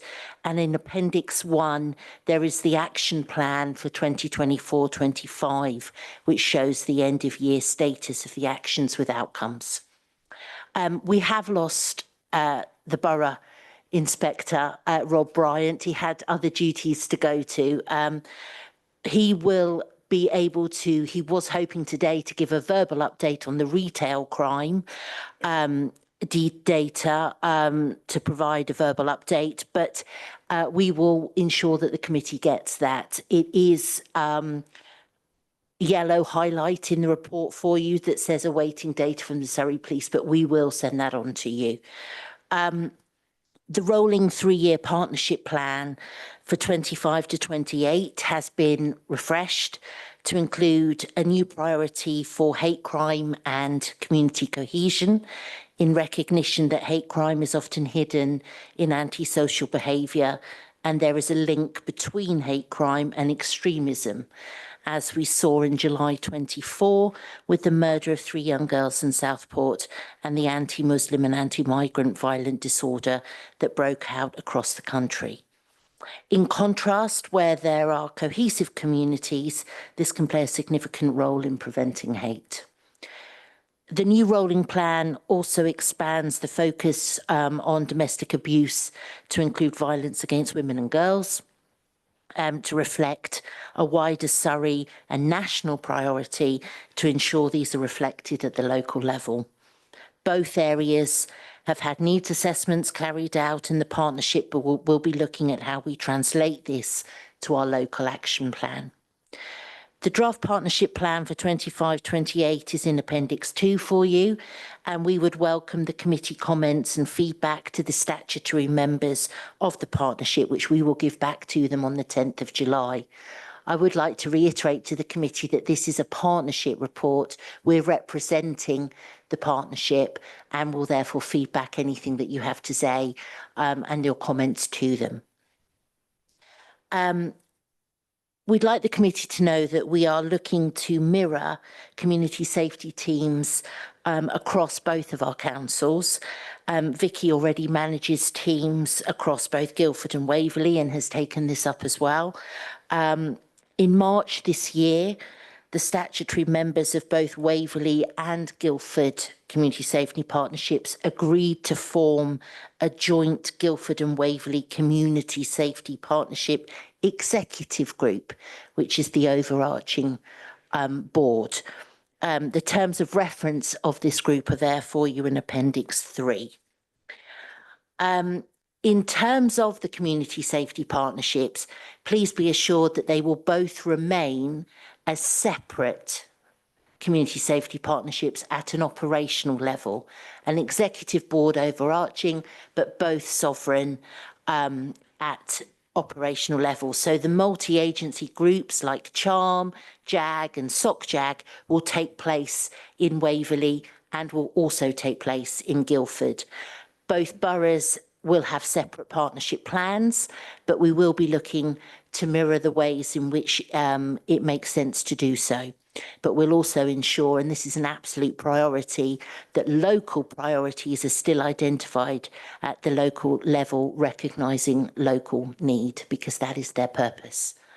Thank you, Chair, and happy to receive any comments and questions. Thank you very much. As nothing's labelled appendix, I sort of just went through. So the first one is the one that's all the good news that you've done everything. I take it as appendix 1, and then the Safer Waverley Partnership, and then just the noting, as it were, the Guildford and Waverley joint one. So anyone wants to make any comment of what's already happened, or shall we go straight on to note the talk about the Safer Waverley Partnership? If you look at the they've got the statutory duties, but it's, well, I've lost it myself now. The priorities, I think would probably be more useful to look at. On page 140 of the big pack, I don't know what page it comes in, you've got the priorities for 2025-28. Those of you who've read the first appendix, the one, as I say, the summary plan for 24-25, it's really good news, and the work that has been done is superb. And every time Sam comes in and presents to us, we always say that. So now, if you look on page 140, perhaps we could start there, because they're looking at the priorities, and I think we all have our own priorities depending on where we live and our own experiences. So would anyone like to kickstart this off? Oh, that really was a close one. Yeah. I'll take Councillor Keane, but I wouldn't swear to the fact that she was first. I actually think probably Councillor Rubini and I are going to say the same thing about shop theft in Hazlemere. Were you going to say that? Because it has since the intervention, it has come down quite considerably, and there were arrests, and I think it has sent a message now that if you're caught, you will be arrested for theft. So we're really pleased in Hazlemere that so far is working, and I think you've done a sterling job there. Thank you.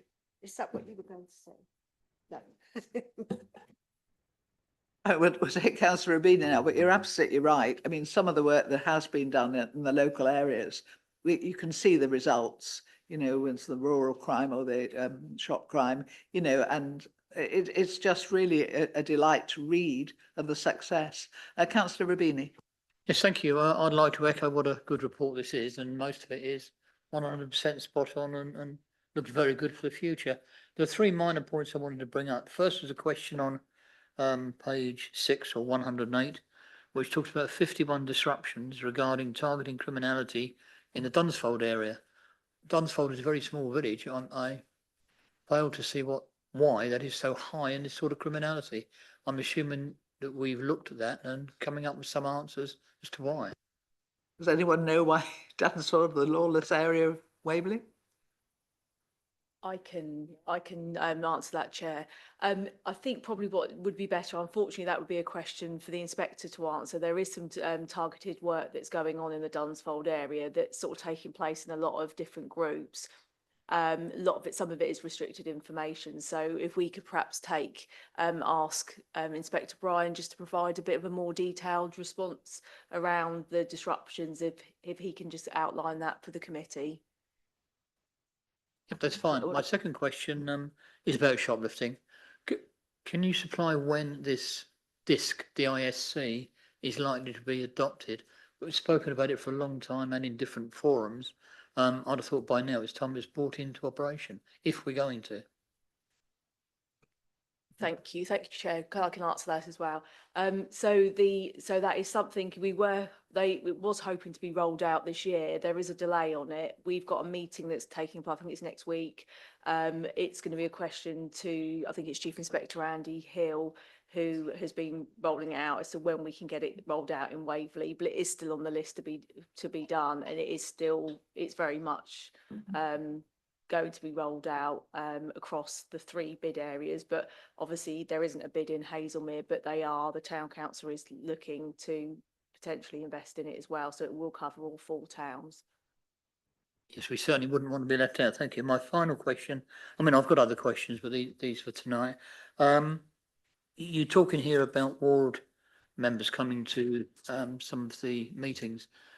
Do you get much of a take up on that, where you've got a problem in one of the wards? Yeah, we do. Sorry, Chairman, are you happy for me to take that? Yes.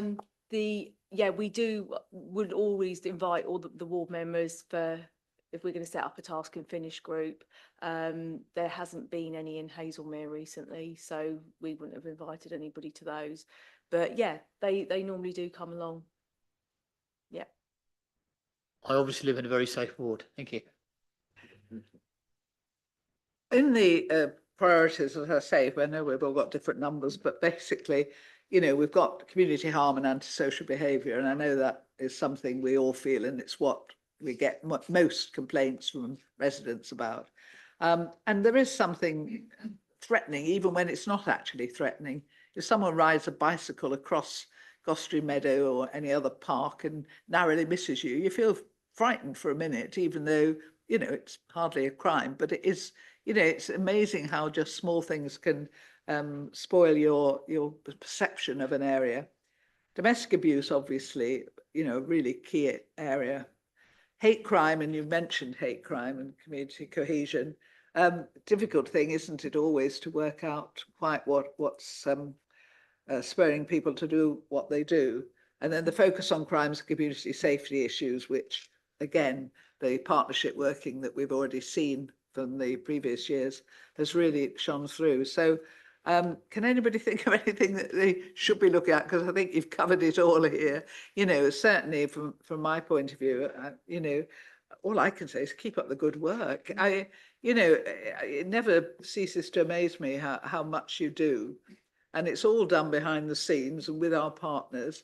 There was just one set of initials that I could come up with something myself, but I couldn't actually find it in a glossary or anything. I think it was an EVA.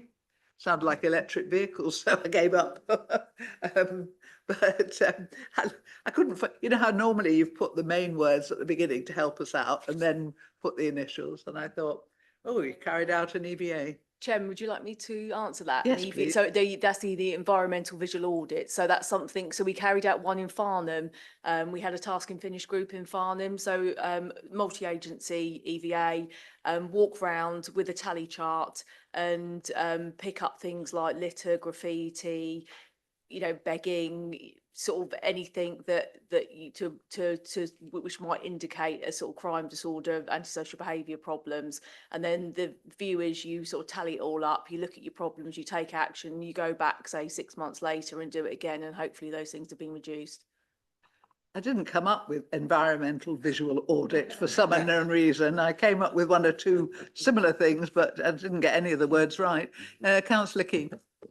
Yes, what I would like to congratulate the team on really is the amount of work they've done with domestic violence and domestic abuse, and the ways in which they're helping the victims. I mean, there are, you know, men and women suffer domestic violence, but over the years, it has changed so dramatically, the amount of work that's been done. And I do congratulate you on that, because I think it's so important that it's something that is kept highlighted, because domestic violence is a very hidden thing. Yeah. Thank you. And I think, you know, as I said, you do all your work quietly behind the scenes, because they're not things you can say, oh, look what I'm doing, you know, and you don't, you do it very modestly. Vicky, lovely to see you at the committee. You know, and I think we must, as a committee, must mention you frequently, because if, you know, if you don't get the praise from us, where are you going to get it from? Because, you know, you come along and give these presentations, and we're always impressed with what you say and what you do. I'm sorry we went on so long, we missed the inspector, but we'll get him another time. Councillor Hesh, you wanted to speak? Yes, thank you. Thank you, Madam Chair. Of the responsible authorities that make up the partnership, the Safer Waverley Partnership, there's no mention of the bids. And in Farnham, we have a fairly recently set up bid. I don't represent it. Another councillor is the representative for Farnham Town Council on the bid. But I just thought I'd put in an observation that we've had 2 town rangers operating in Farnham for the last few months. One of them is a towering guy of about 6'6", but very pleasant. They're both nice chaps. And I met him in the town hall a couple of days ago last week. And I asked him whether he felt they were having any impact on shoplifting. And he thought that they were. He was quite positive about that, because obviously shoplifting is a major problem. and also the threats that shoplifters pose to staff. So I think that's a very positive thing, that maybe the bid should be part of your partnership, because they're having they're beginning to show a good effect locally. Thank you. Yes, I hadn't really thought where bids fit in with that, you know. Do you deal with them at all at the moment? Oh, right. Or I'm nodding away, right? I can answer that, Chair. So the bids, although they're not a statutory partner on the partnership, they now we've got the joint partnership with Guildford. So Guildford has had a bid for many years, and Experience Guildford is their bid, and they are represented on the sort of executive group. And now we've got so what will happen is, because obviously we've got 3 and Hazelmere in Waverley, we've asked them all to sort of rotate a representative at each of the joint partnership executive meetings. So one of them will come along, and I'm hoping that actually the Farnham one will represent at the meeting on the 10th of July. You see, however much we try to outwit you, you're always ahead of us doing it. Yes, sure. I mean, yeah. Thank you. Could somebody tell me, you know, county lines has always been a huge issue. And how is that going now with county lines? Is that still a very serious issue? I can answer that. Yeah, I think it's this. I think it's this week is actually the county the intensification week this week. So yeah, we do a lot of work around that. Very much we pick it up through the community harm and risk management meeting. There is always sort of vulnerable people that would be nominated to that. So yeah, it's very much still on the radar. And we also pick it up at the Serious and Organised Crime Joint Action Group. So that will look at any sort of organised crime groups coming into the area as well. And that's where the system's so good, with these sort of circles that go and overlap, so that, you know, if you miss it in one way, you're picked up in another. Well, yes, I'm sorry, I'm not really trying to stop free speech. I'm just looking at the time, Councillor Clark. Thank you, Madam Chair. Very brief question. What does the partnership think about the influence they have in directing the slim resources of the police into specific crime and into specific areas? Who's volunteering? I'll take that one. I think, yeah, I'll take that one for the team. That's a very perceptive question and slightly uncomfortable. We try our best. I think it would be absolutely accurate to say that at the end of the day, the police will determine where the police go. We can only put forward as much of a perspective as possible, a local view. We have found that the partnership has been the most collaborative in Waverley than it's been for a long time. So I think there is a really good piece of influence that is happening there. But at the end of the day, if the police do have to move to other areas, that they will. And there's not much that the partnership can do to stop that. But what I would say is that the police are very open about why they are doing the things they do, which is all we can ask for, really, Chair. Thank you. Thank you. And unless anybody wishes to sum up or anything, can I thank the team for your patience? Yes, Eve.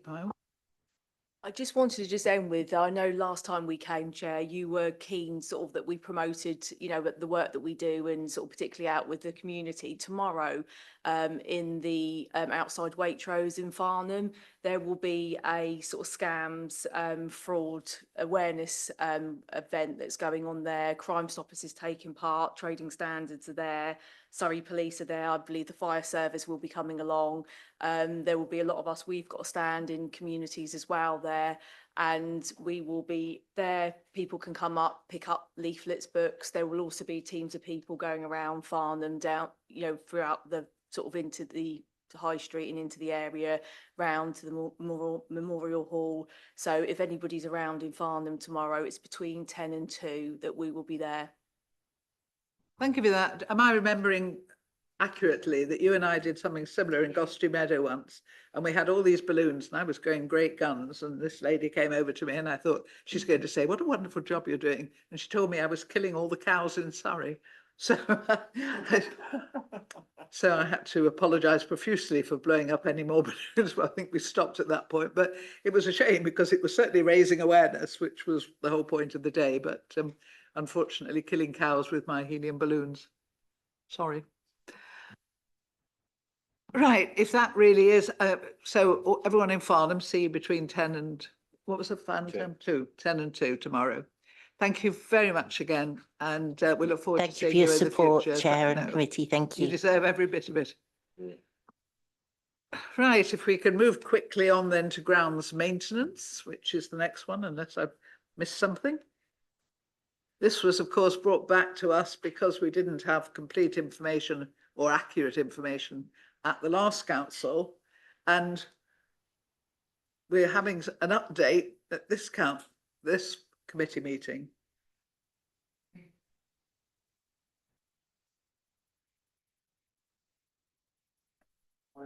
Yeah, by all means. Yeah.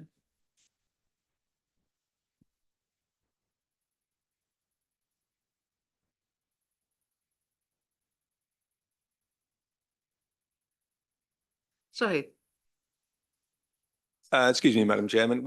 David, Councillor Beeman and I did register to speak on this item, but actually we've put our questions to Julian and we've had the answers we wanted. So thank you, Julian and Madam Chairman. So if we could be excused, that'd be great.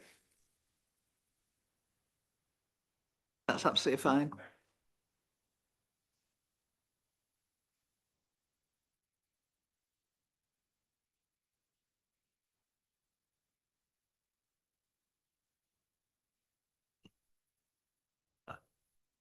Thank you, Chair, and good evening, members. Nice to see you. I think some of you were there last week and some of you were online when I did an all-member briefing on this topic and a presentation on it. So thank you to those who attended that. Unless any member would particularly like me to, I'm not pretend to, I won't try and go through that again and spare you the 20 minutes of that. So I wouldn't want to do that right now. You may remember at that meeting, I did mention that we're seeking some clarification and trying to get a meeting in with Crinkles, who are our current contractors, formerly Continental Landscapes, and with the managing director of Crinkles. So just for some clarification. So I have over the last couple of weeks exchanged a few emails and spoken on a number of occasions with Michelle Mabry, the managing director. I think realistically what we're trying to do is to achieve clarity. I think given the history of this particular report and this particular issue, it's important for me to make sure that we are reflecting both the accurate position and presenting it effectively. So in conversation with Crinkles, we've not made any changes to the report. In terms of material changes, what we have done is changed a couple of areas of presentation, and the main one of those is the financial tables, and that is to reflect the fact that Crinkles were asked to provide a 5-year full capital cost replacement bid over a 5-year period, and what we did in our tables was show that over a 7-year period, because that's the normal asset lifespan of capital assets. Crinkles have said that doesn't reflect necessarily their depreciation over a 5-year period, so we have agreed with them that we will take off, if you like, shave off the last 2 years of that table. Nothing else in that table changes. And Chris, if you could put that up, please.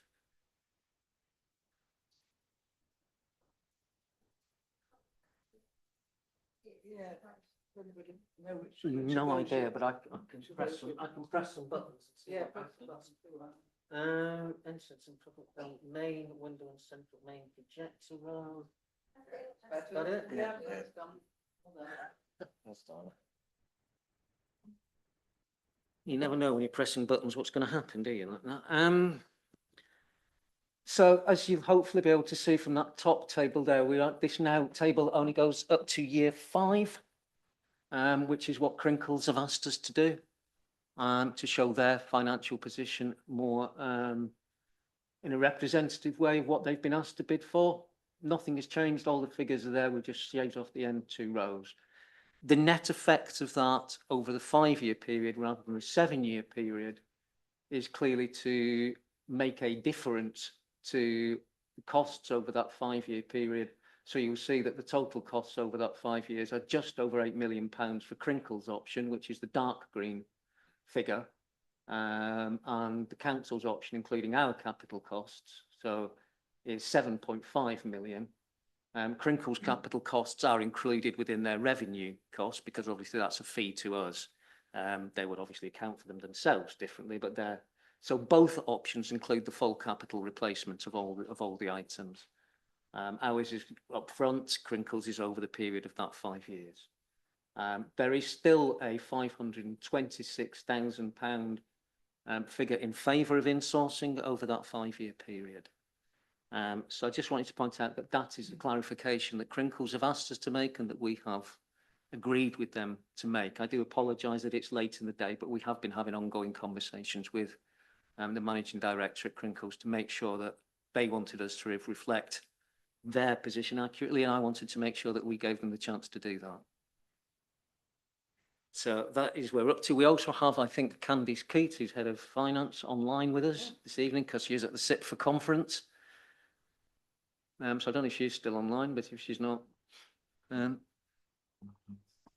am here, sorry. Thank you, Candice. Just in case of any financial questions on that. So I don't propose to say any more at this point, Chair. We're very grateful with this long agenda. Thank you very much indeed. And as you say, we've all had the chance to be at the briefing. Again, I'll start with committee members. We have 3 extra speakers. Now 2 have withdrawn. I can take the speakers first, or I can take the committee first, but I usually go for the committee. But Councillor Clark, then Councillor Hess. Thank you, Madam Chair. Could Julian just say a few words looking forward to LGR in 2 years' time, and we'll either have 2 unitaries or 3 in Surrey.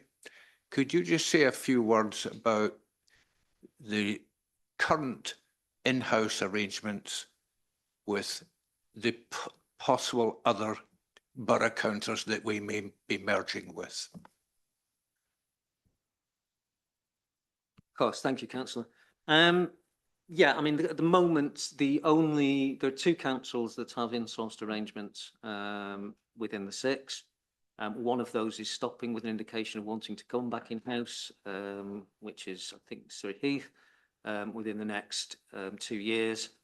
All the others, with the exception of Woking, have insourced provision, or will have if Executive and Council agrees to add this proposition and this report.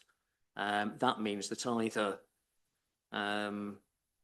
3 out of 4 or 5 out of 6 will have insourced provision at their term as of 2027. I think it's important, clearly, and one of the things I do want to stress, this question has arisen on a number of occasions, is there will, I think, be no rush to assimilate any arrangements straight away in 2027. It will take some time for things to work their way through. We know that from experience elsewhere and from other things. But obviously, I think, one, we know that clearly we'll be in a good position because certainly even if it's just Guildford and Waverley, that's more than half the population of a 3 kind of unitary, unitarisation arrangement. So this puts us in a strong position, a resilient position in that case, and obviously with a large amount of insourcing available, then that again puts us in a resilient position. I think the other thing it's worth saying, though, is that any kind of equipment, vehicles, etc., that we buy are likely still to be needed to be deployed in the Waverley area for the full length of period of depreciation that we have them for, under whatever arrangements there are, because people do not have superfluous stuff lying around that they can just deploy in other areas. So I think, you know, that's another question that's come up, and I do think it's a very, very low risk thing to do under that circumstance. There's a lot of supposition, though, isn't there, in all of this at the moment with the changes. Councillor Hess? You're going to love this. Well, look, I haven't seen in all the paperwork a list of the inventory that you're proposing to buy. I mean, some of it you might not even get in time due to lead time problems. But anyway, that's a minor consideration. However, in the papers, you talk about social value gains, service flexibility and responsiveness, which I assume is with Guildford Borough Council because they have a directly employed workforce to do this sort of work. And if anybody's here from Guildford, I've got to say, they do a brilliant job. Fantastic. If you go to Stoke Park or if you go to the Castle Gardens, they are beautiful. I recommend a visit. Anybody here? Pop over to Guildford. Lovely gardens. But within what Guildford does in the collaboration opportunities bullet point here, they also do street cleaning and they do it very well. I've talked to the operatives. It's one of my little things I do, it's a bit sad, but, it's one of my hobbies. I talk to glutton operators and I talked to Gavin. He's using one of the new H2O gluttons. I talked to him up at the station. He's been working with these machines for about 8 years now, and they've just had 2 brand new ones. So what I'd like to propose is, given that there's no detail about the actual inventory that you're proposing to buy for £1 million, is that you spend 10% of it on 4 gluttons, 1 for Cranley, 1 for Hazelmere, 1 for Godalming, and 1 for good old Farnham, which I have to say is filthy. I don't know about Hazelmere, I haven't been there recently, haven't been to Cranley for a while, but, Godalming is not too bad, but Farnham is filthy. We do have a very much higher footfall, and that's probably part of the problem. And when we talk about sustainability, benefits to the environment, our barrowman, who is absent without leave, never seen, other colleagues will confirm this from the area, never seen, he has to use a litter picker to pick up cigarette ends. Now, look, I don't want to bore you all, but a cigarette end contains about 12,000 plastic fibres. And each and every one of those will eventually get washed down the gullies, into watercourses, and out eventually into the ocean to pollute it. We have a duty to clean our streets and to pick up every single last dog end, because they are a major pollutant. It's cellulose acetate, if you're not sure. That's the plastic. There's about 12,000 in each filter. That's about 250,000 nearly in a packet of 20. We really have to clean up Farnham and the other towns. And you could allocate just a mere 10% of your inventory budget to a machine for each town. And then, okay, we'd have to work with BIFA to put in trained operatives to operate them. But they've already got the men, allegedly, although we never see them because they've been put onto other duties. But we could make sure that BIFA actually carry out the contract that we have agreed with them, which is to clean our streets. That's my proposal. Thank you. And we all agree with you, Councillor Hess. Nothing would give us a greater pleasure than for you to actually end up with a glutton, because we've heard about them for so long. And you're absolutely right, they're brilliant. You see them abroad all the time. I haven't seen the ones in Guildford. But yes, I don't disagree with anything you say. It just went on a little bit bit lengthy. No, I'm just conscious of the time tonight, in a way I'm not normally. Councillor Keane? All I will say is give the man a glutton, because it's driving us mad. But I would like to just say, we've got a lovely lady she works doing the street cleaning in Hazelmere. She does a lovely job, And, you know, I don't know what happens to Farnham's lot, but, you know, we are very fortunate in Hazelmere. You know, we have weeds in the road and everybody has that. You can't help it, but she is doing a sterling job. So, you know, let's not knock them all because some of them are very good. Councillor Busby? Thank you, Chair. Yes, for me, the evidence in the new report is now very clear, and I can clearly see why what's being recommended is being recommended.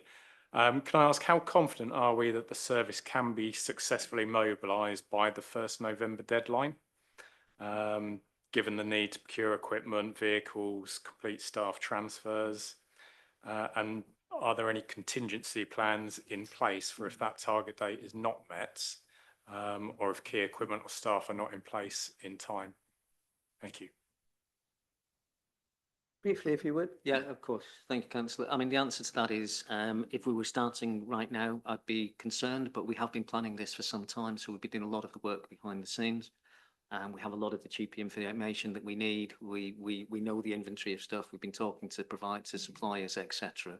So the answer is yes, it is still a tight timescale, but we're confident we can do it. And also the 1st of November timescale for the contract is also the low season for a lot of the activities.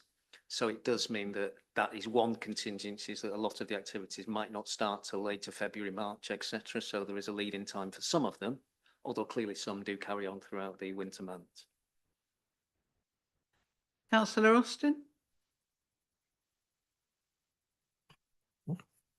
Thank you. I'm just, well, I'm really quite surprised that we're still even discussing this item because we've had such a major change to the financials on no notice. Frankly, I just think, the item should have been pulled and discussed another day because we gave a briefing to councillors last week on the basis of certain numbers. Now, I think it's worth commenting. We've been going backwards and forwards today, Julian, various emails, because I'm really not confident that we have sufficient detail or the correct presentation of the numbers in front of us in this report, sadly. So I've been concerned that we're not comparing apples for apples. We've got a 7-year cash flow, so we've got equipment depreciated over 7 years for option 3, which is the in-house option. But we've got 7-year life of machinery, but depreciated over 5 years for option 1. Now, I think what's been proposed just now is we look at both cash flows on a 5-year basis, but that actually doesn't help us either because we're still not comparing apples with apples. We're comparing for option 1, we're comparing 7 years worth of depreciation, but crammed into 5 years. And for option 3, we're looking at 7 years depreciation split over 7 years. So it's just not fair on either contract, frankly. We're not able to assess them properly. I've been asking actually for the full more splits for more details. I want to understand. I've asked for the emails even between Crinkles and Waverley because I just don't understand the exact basis upon which Crinkles were instructed. Why did we not instruct Crinkles on a 7-year basis? Because that's how we're assessing the in-house option. It's important. We're talking about £1 million worth of capital expenditure from receipts here. We have to be really confident that we're happy to spend that money. I just don't think this report gives us anywhere near enough detail on that assessment. And I would like more detail because I'm told that the staff costs, the staff levels are the same. I'm told that the equipment will effectively be the same, maybe some slight tweaks, but I can't justify this price difference. I can't understand why we're so far apart. And we're still not there yet, as far as I'm concerned, on this report. Finally, I just wanted to talk about employee costs. Thanks, Julian, for your emails, but I want some numbers. I want to understand how exactly you're going to make these cost savings, because from year 2 onwards, the in-house option is £100,000 less. That can't be achieved by just getting rid of one middle manager and sharing one middle manager. It just can't. And I want robustness and clarity on the detail of those numbers. So really, this is still in stasis for me. I think it's really disappointing that we have only just received this information like in the last hour. I don't think that's fair on all the other councillors to be introducing such a big change at a late stage. I want to see the emails between Crinkles and Waverley. Thank you. Thank you, Councillor Austin. Yes, if you would, Julian. Thank you, Councillor Austin. I did apologise at the beginning of the meeting for having to do this late, and obviously that was to try and represent Crinkle's position as well as possible. I will ask Candice to come in very briefly on the capital costs, but what we have essentially done now is reduced them both to a 5-year capital cost with 5-year payback period. The difference is that our 5 years, we have a different way of accounting for capital, which means we don't need to account for depreciation as a local authority. That's under SIP for guidelines. I'll ask Candice to come in on that in a minute. But that is actually, those are exactly then the same costs over 5 years that we're comparing in that particular issue, which is possible. And in terms of the emails from Crinkles, I have asked Michelle Maybury for her permission to share those. And I'm sure hopefully she'll be minded to do that, and we can share them. I just wanted to make sure that we had her permission to do so. Should we just hear from Candice first, Councillor Austin, and then I'll come back to you. Candice, for you? Yes, thank you. So as Julian said, that one of the big differences between the two numbers is going to be that as a local authority under the SIP for Code of Guidance, depreciation reverses out the general fund, so it's not a real charge to us and it doesn't impact the bottom line, nor will it need to be funded. So that's going to be quite a big difference between the two. There's also the obvious fact that one of us makes a profit and the other doesn't, so there's another difference there in terms of the numbers. But I completely agree, we need to be comparing the same thing, hence why we're now comparing 5 years on both models for Crinkles and Waverley, and that gives us the £500,000 saving. I'm not going to add anything else, thank you. I think, we really do need, Candice, updated figures that, we can really understand, at some point, because, we would need to know that we are comparing apples with apples, as Councillor Austin said. Do you want to come back, Councillor Austin? Sorry, yeah, just quickly, I completely get everything that you've said. That wasn't my question. My question is that I know that the Crinkles option, we're given a 5-year compressed cash flow. They're depreciating 7 years worth of plant and machinery in 5 years. So hence, of course, it will cost more. That is why it's not as competitive. I just finally want to just make the point that we talk about collaboration savings for our contract, but that is also applicable in the event that Crinkles had a contract, and that's not accounted for in the report either. So I'm still waiting for that clarification after this meeting. I don't want 5 years worth of 7 years worth of depreciation compressed into 5 years for the Crinkles option. Thank you. Thank you. I take your point. Councillor Goodridge. Thank you, thank you, Madam Chairman. I wanted to speak on the basis that I couldn't see the fairness of comparing apples with pears when I saw the original figures. I'm afraid I can't see from here the actual figures that were put up by our officer, but it just seems to me that it is wrong to be paying out £1 million of our capital. We lose the interest on that over whatever period we're now looking at, 5 years. We're losing the interest. We are in a different position than a commercial person or outfit in that we don't have to borrow the money to buy the equipment and then depreciate it, because we've got the money already of taxpayers' money that's there. The one thing that I know is, particularly with local government review coming up, that I would imagine the actual depreciation of the equipment, particularly vehicles, will be very high in the first couple of years, if not the first year. As soon as the thing leaves the factory, and we've bought it, it's probably depreciated by quite a high percentage.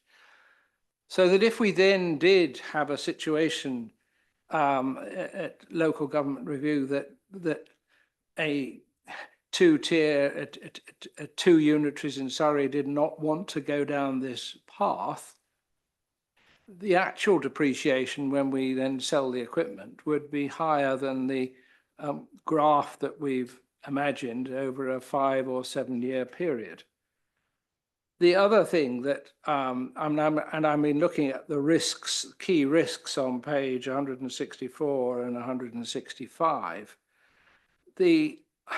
my experience of, for example, of being a governor of a school and dealing with catering, which is one of the things that you either do in-house or you go outside, is that the risks you have of doing it in-house is that you don't get the staff. And the one thing that governors then don't have to worry about if they go out to a third party is that if there's staff shortages or problems, it's not the problem, our problem, it's somebody else's. And what worries me is the doing this in a relatively short period of time, we could lose some of the employees who don't want to be employed by a local authority and want to go somewhere else, that we could have problems, risks on losing key employees. And is that really worth it for the sort of savings that we are putting forward as being likely?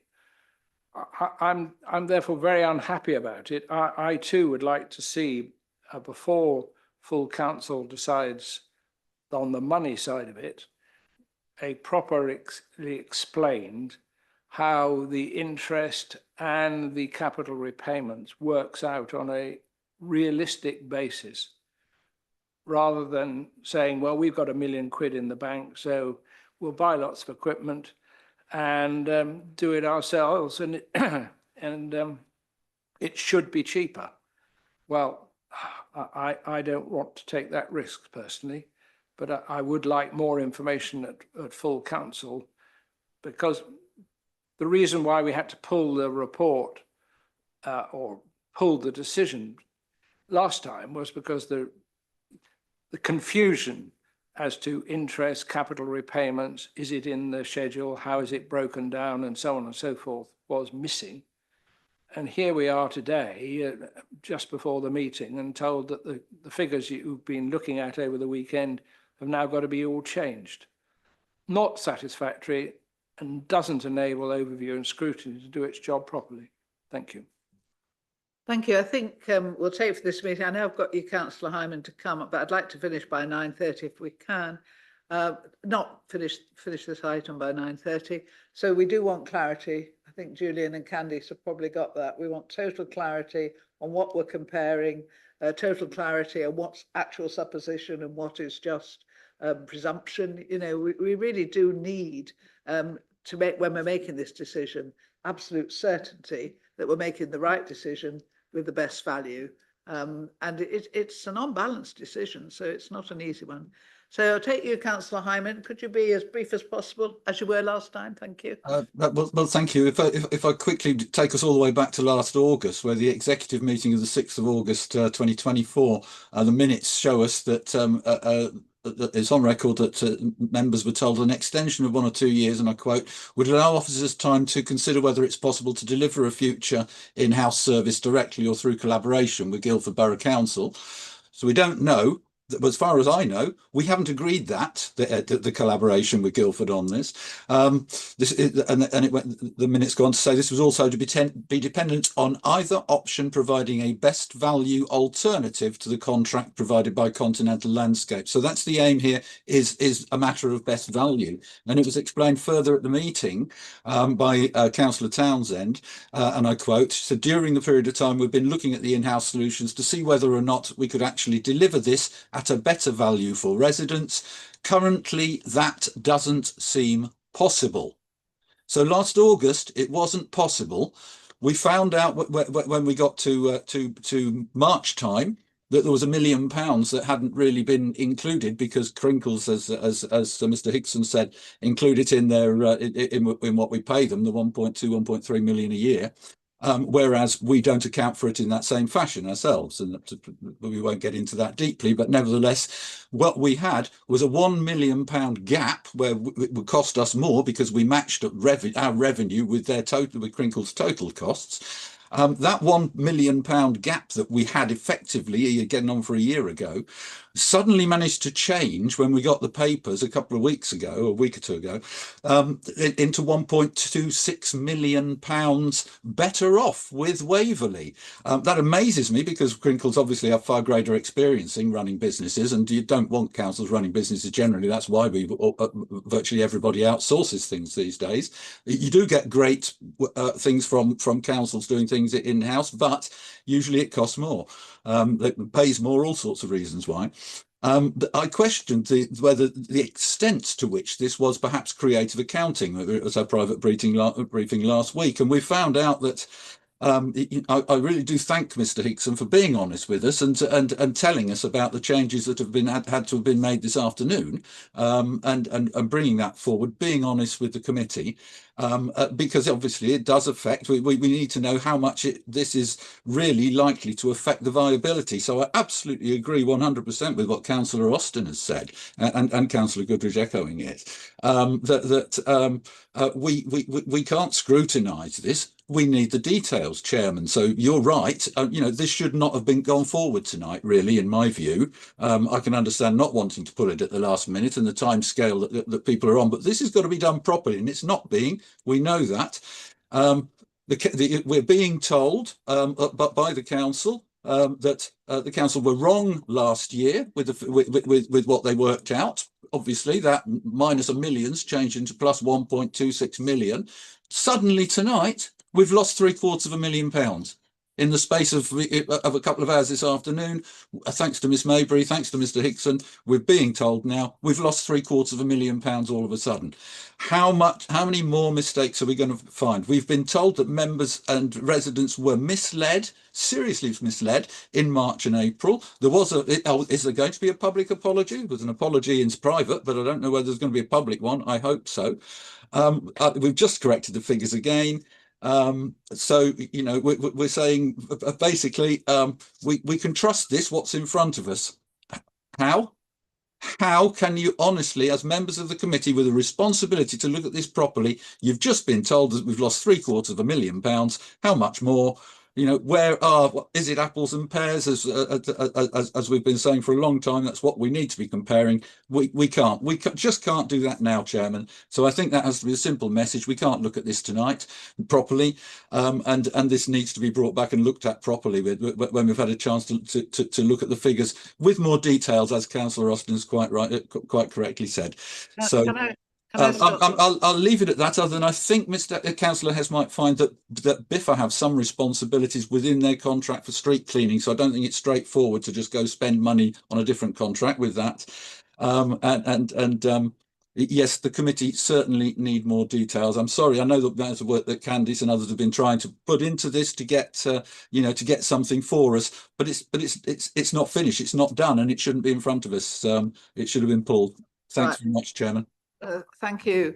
I was advised by the monitoring officer that it was not a big enough change to pull the item. £750,000 lost in an hour? Well, I didn't put it that way. Okay. The figures. Pop the £750,000 in the account. Thank you, Carol.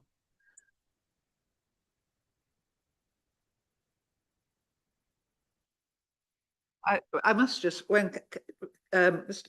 Julian came along, as Councillor Hickson, when Julian came along and asked about putting in the change figures, I was hesitating. You told me it was perfectly acceptable because it was just a small change to the figures. Sorry, I don't think I was asked whether it should be pulled from this evening's. I did ask you. That's what I asked. I said, should we pull this item? And you said no, and you were standing there, Julian. I mean, you know, came to ask, and I wanted to pull it. This meeting's being live streamed. Perhaps we know. could have this conversation offline rather than in front of Well, the public. Thank you. I think what we've got to do here is ask the officers for something much clearer when it comes back into council. I don't think we can ask for the thing to be pulled now. And I really don't want to prolong the debate.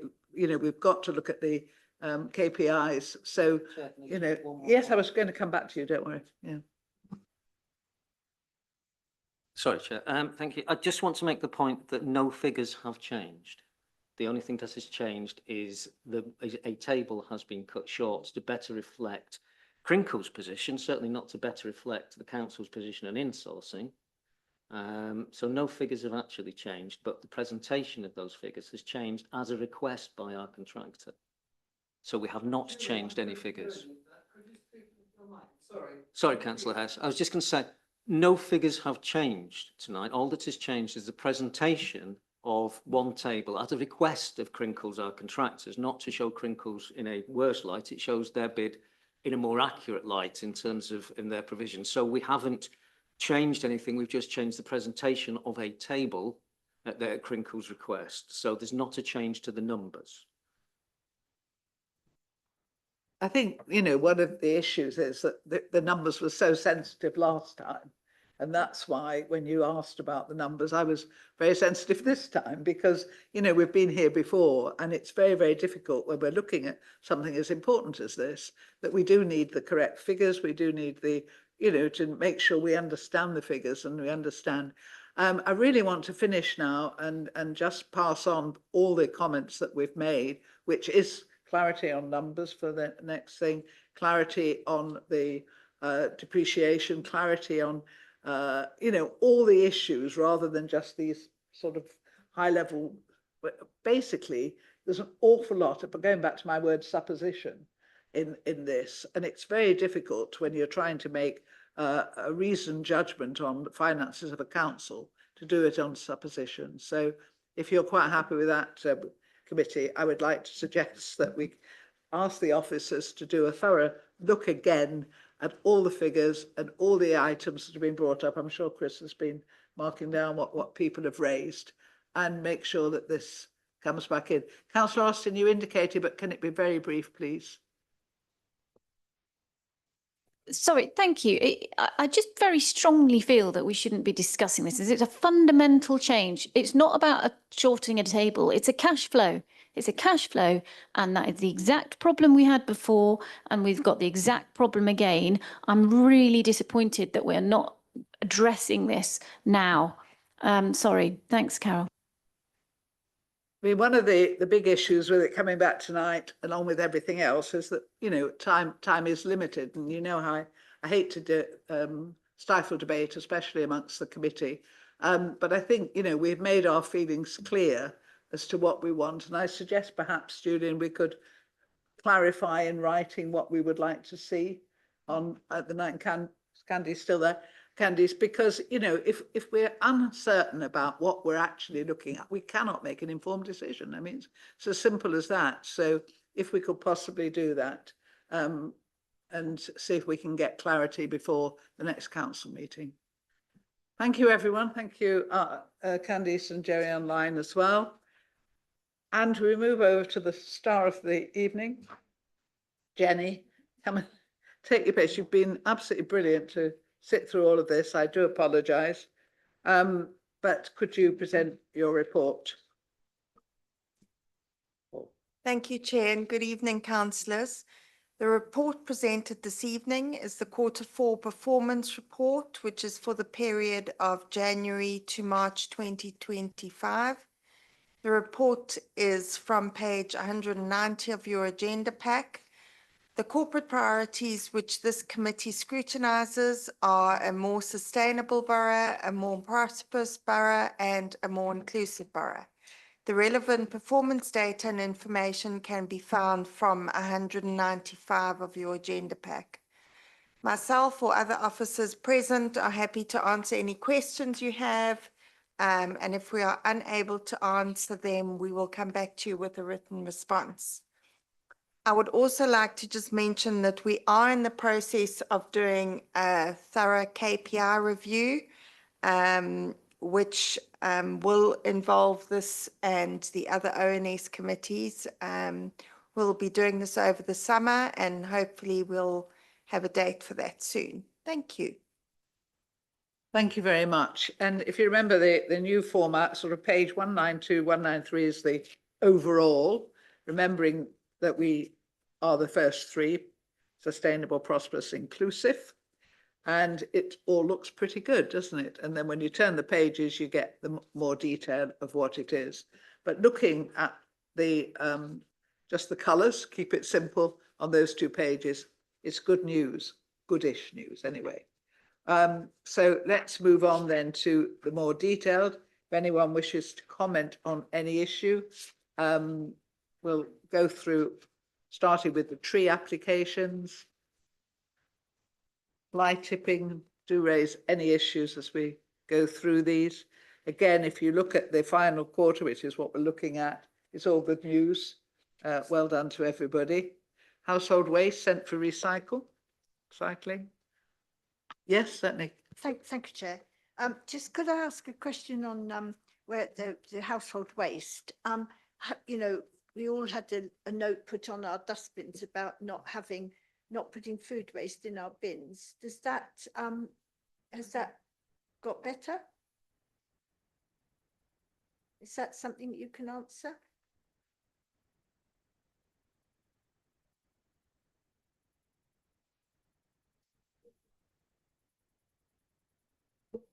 Sorry, if you'd like to repeat your question, Right, maybe so- Julian might be able to answer. Okay, so household waste sent to recycle, unused or for composting. We've all had the red note on our dustbin saying don't put food in your grey bin.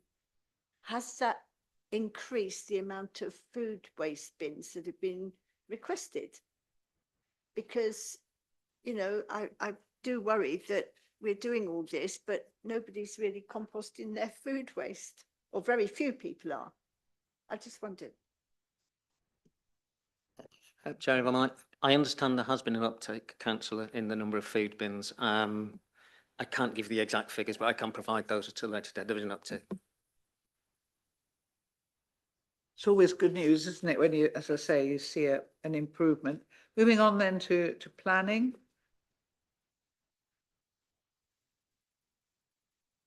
Anything on the first page, P1?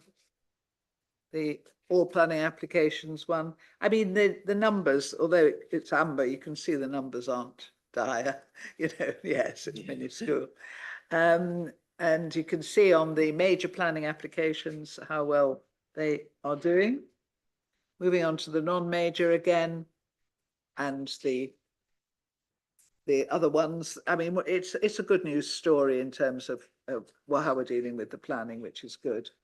And the residual planning applications, which so it's always a bit you just don't know, isn't there? So you have to put it in a tin labelled, you know, odds and ends or whatever.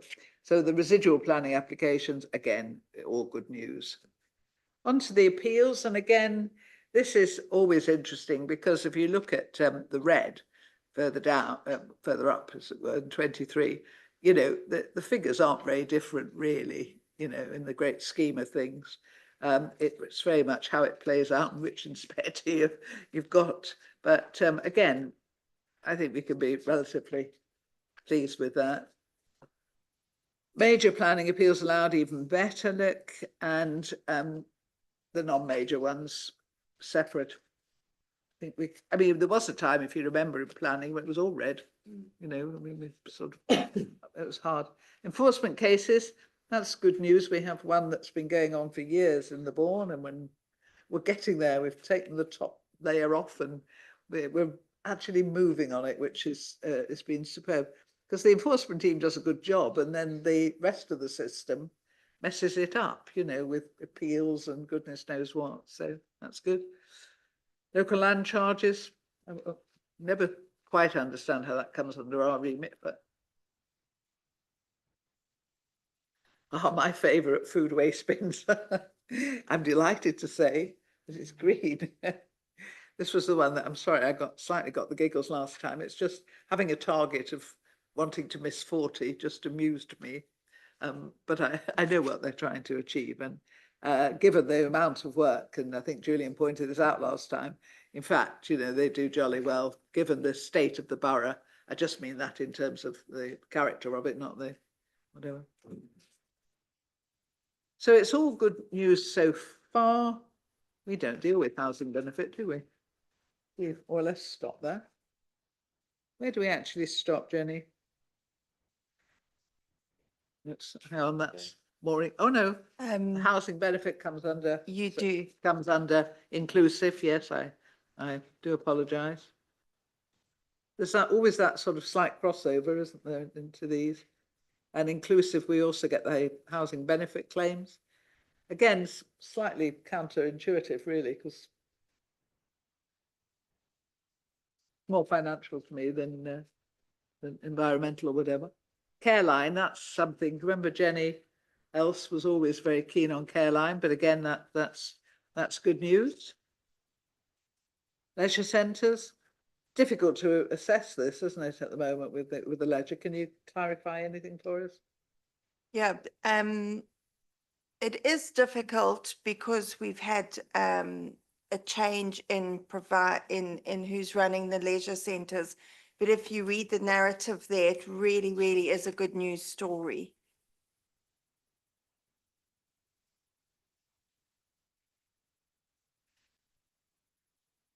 And the homeless households? It's really the only downside in the whole report, isn't it, really? But again, if you look at the numbers, it's, you know, it's not a huge number. It is just unfortunate that we've ended up with a larger number, which gives us a red ranking for that. But I take it really across the board, it's nothing to worry about. It's just one of those blips we get, having had success. And that's all the ones that come under us. Councillor Hess. Thank you, Madam Chair. At the last ONS meeting, I did put forward a request that the performance of Biffa would be monitored, and I would like to just ask whether that has been actioned. Thank you. Well, what I mean by Biffa, I'm specifically thinking about street cleaning, town centres. I'm going to put a plug in for Biffa here, to be fair, because I think they do a great job on bins and litter bins. I've got no complaint on that. I'm specifically talking about town centre or village cleanliness. Thank you. Thank you. I was just going to say, can anyone help? Councillor Hess. Thank you, Julian. Thank you, Councillor, and thank you for your kind words about Guildford's in-house teams earlier as well. I appreciate it. We have a new contract manager working with us on the council side at the moment, who's getting to grips with the Biffa contract. He's getting really under the skin of that, so I'm sure he would love to do that at a future meeting. And if you want to just let me know what information you're after, in particular, although I get the gist of it clearly, we can make sure you get that. I mean, can we as a committee do anything? I mean, is there any useful task and finish group we can set up that, you know, to improve any of these things? You mentioned, Jenny, the task and finish group to look at the KPIs, yeah? Has that been set up? We're just waiting to confirm a date. So if you could perhaps get back to us with a date that would be suitable. We're happy to have a meeting, a more informal meeting where we can have open discussion with this committee and with the resources committee to discuss and take suggestions on what KPIs you'd like to see. That would be good. And I know some of you are more interested than others in different items and different aspects, but I think it would be useful. I mean, there's no point in measuring it if it's not really helping us with our delivery, is it? You know, we've got to know that what we're looking at, what we're measuring is actually worth measuring, and we can see a difference that we're making. Yeah. Any other comment on the KPIs? I must say this format is so much better. You know, it's so simple, isn't it? And easy to use. You get the picture first of all, and then you get the detail. But as you notice, the ONS services ones are so much better than the resources ones. It's all down to the committee, isn't it? You know, it's much tougher in the resources. Jenny, I can't thank you enough for staying, Luke for staying behind. I mean, you've really done well. And Julian, you've had an evening and a half, and I do thank you. Thank you, Susan and Chris. And were you working over there, Christine? I'm sure you're working very, very hard. So thank you very much for your patience. Thank you for keeping it to the point whenever we needed to. And let's hope that September we don't try to cram 2 extra items onto an already long agenda. And don't forget, if you are interested in the affordable housing, it's gone to resources. And, you know, I think it is important for us, if we do want to say something, that we do contribute to that. Thank you.